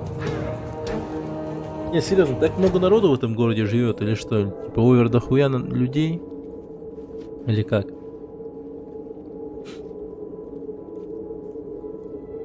Чувство тупая, бессмысленная... Не знаю. Че так жестко-то мочат друг друга? Ключи, пути и... Что-то там. За пыльным прилавком в окружении самых странных предметов сидит пожилой мужчина. Он не очень доволен вашим появлением. Да-да, вы ищете что-то конкретное. Так, что это за магазин? Это антикварная лавка Шмидта, по крайней мере, то, что от нее осталось. А я Исидор Шмидт. Как видите, антиквариат в этой лавке не только выставлен на витрине, но и разговаривает с посетителями. Юморной, да? Итак, чем я могу быть вам полезен? Или, быть может, это вы можете полезным быть мне? Какая у вас коллекция ключей? Благодарю вас. Я потратил всю жизнь на то, чтобы собрать ее, хотя, увы, она и не полна. Почему вас так интересуют ключи? Я всегда интересовался ключами, коллекционирую их с самого детства. Тогда это, конечно, было всего лишь хобби, до того, как наступил черный день. А что изменилось после черного дня? Неважно, просто имейте в виду, что я хорошо заплачу за ключи. Хотелось бы все-таки знать, чем они вам так важны. Ну хорошо, после черного дня я, как и многие, утратил всякую надежду, поскольку жить дальше не было смысла, я решил покончить с этим. Вы меня понимаете. Но я желал того, что людям запрещено желать. Положив себе окончить свое жалкое существование много дней, постился и молил Всевышнего простить меня. В конце концов, от истощения и усталости я потерял сознание, тогда мне был явлен сон. Во сне я увидел два ключа. Один был из золота и объят огнем, хотя на ощупь был едва теплым. Второй был из серебра и осиян лунным цветом. Продолжайте. То были ключи от храма Соломона. Я почувствовал внутри себя свет. О, Всевышний, он говорил со мной. Глаза старика ширяются, словно в трансе. Он обращается взгляд куда-то вдаль. Теперь вы понимаете? Вот зачем я всю жизнь коллекционирую ключи. В них мое бегство из этого Шеола. Они были моим испытанием, не будут моим спасением. Как какие-то ключи помогут вам сбежать отсюда. В последовательностях и числах закрыта великая сила. Некоторые ключи несут в себе числа. Это особые ключи. Воспоминания сказать, если дурно приходит. Мне кажется, я рассказал достаточно.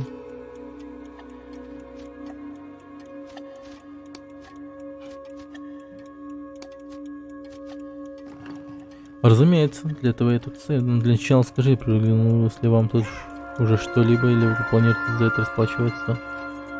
Вы принимаете старые деньги? Мой вам совет, сэр, оставьте свои старые деньги в туалете, так вам от них будет больше проку. Сигаретами? Я не коллекционирую сигареты. А что так? Ключей.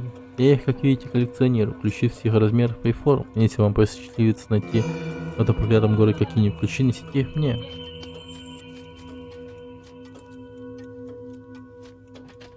Но если вы будете принимать сигареты в качестве... Но если вы будете принимать сигареты в качестве оплаты, сможете купить у посетителя больше ключей. У меня и так достаточно сигарет. А что если вам принесут особый ключ, который стоит больше, чем все, что есть у вас? Так, в ваших словах есть логика. Можете расплачиваться со мной сигаретами, но это исключение я делал только для вас. Вот и правильно.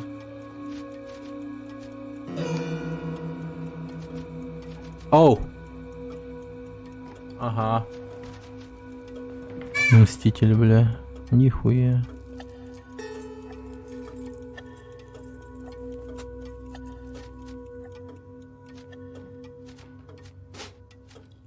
«15 сигарет. Ничего так.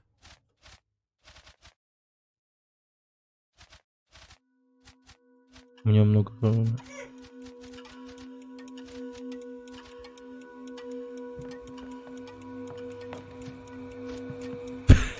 Отрублена рука Абдула. А почему он так вот делает? Что за... Папа Сумрак, нифига себе.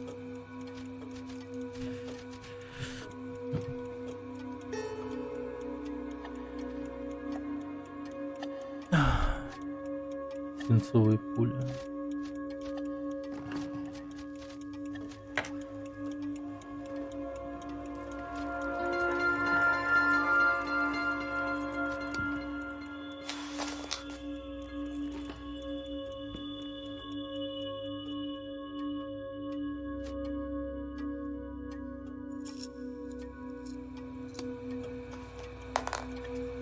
Чертов гад, а?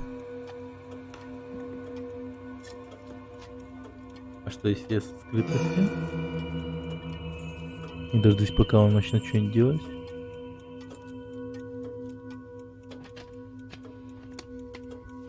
Не, нихуя.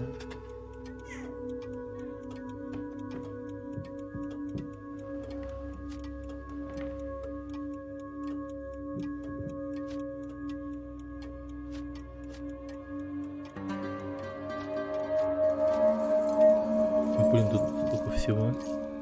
Все описывается еще так прикольно. Так.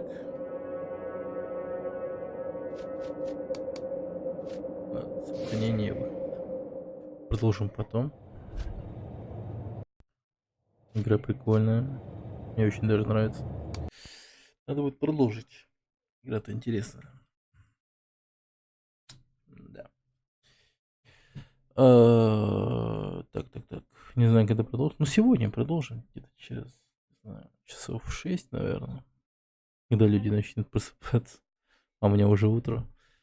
Вот. Ну, в принципе, рекомендую эту игру. Игра, в принципе, прикольная. Почему-то мне в очень хорошем смысле напоминает Fallout. Первые, вторые. Вот.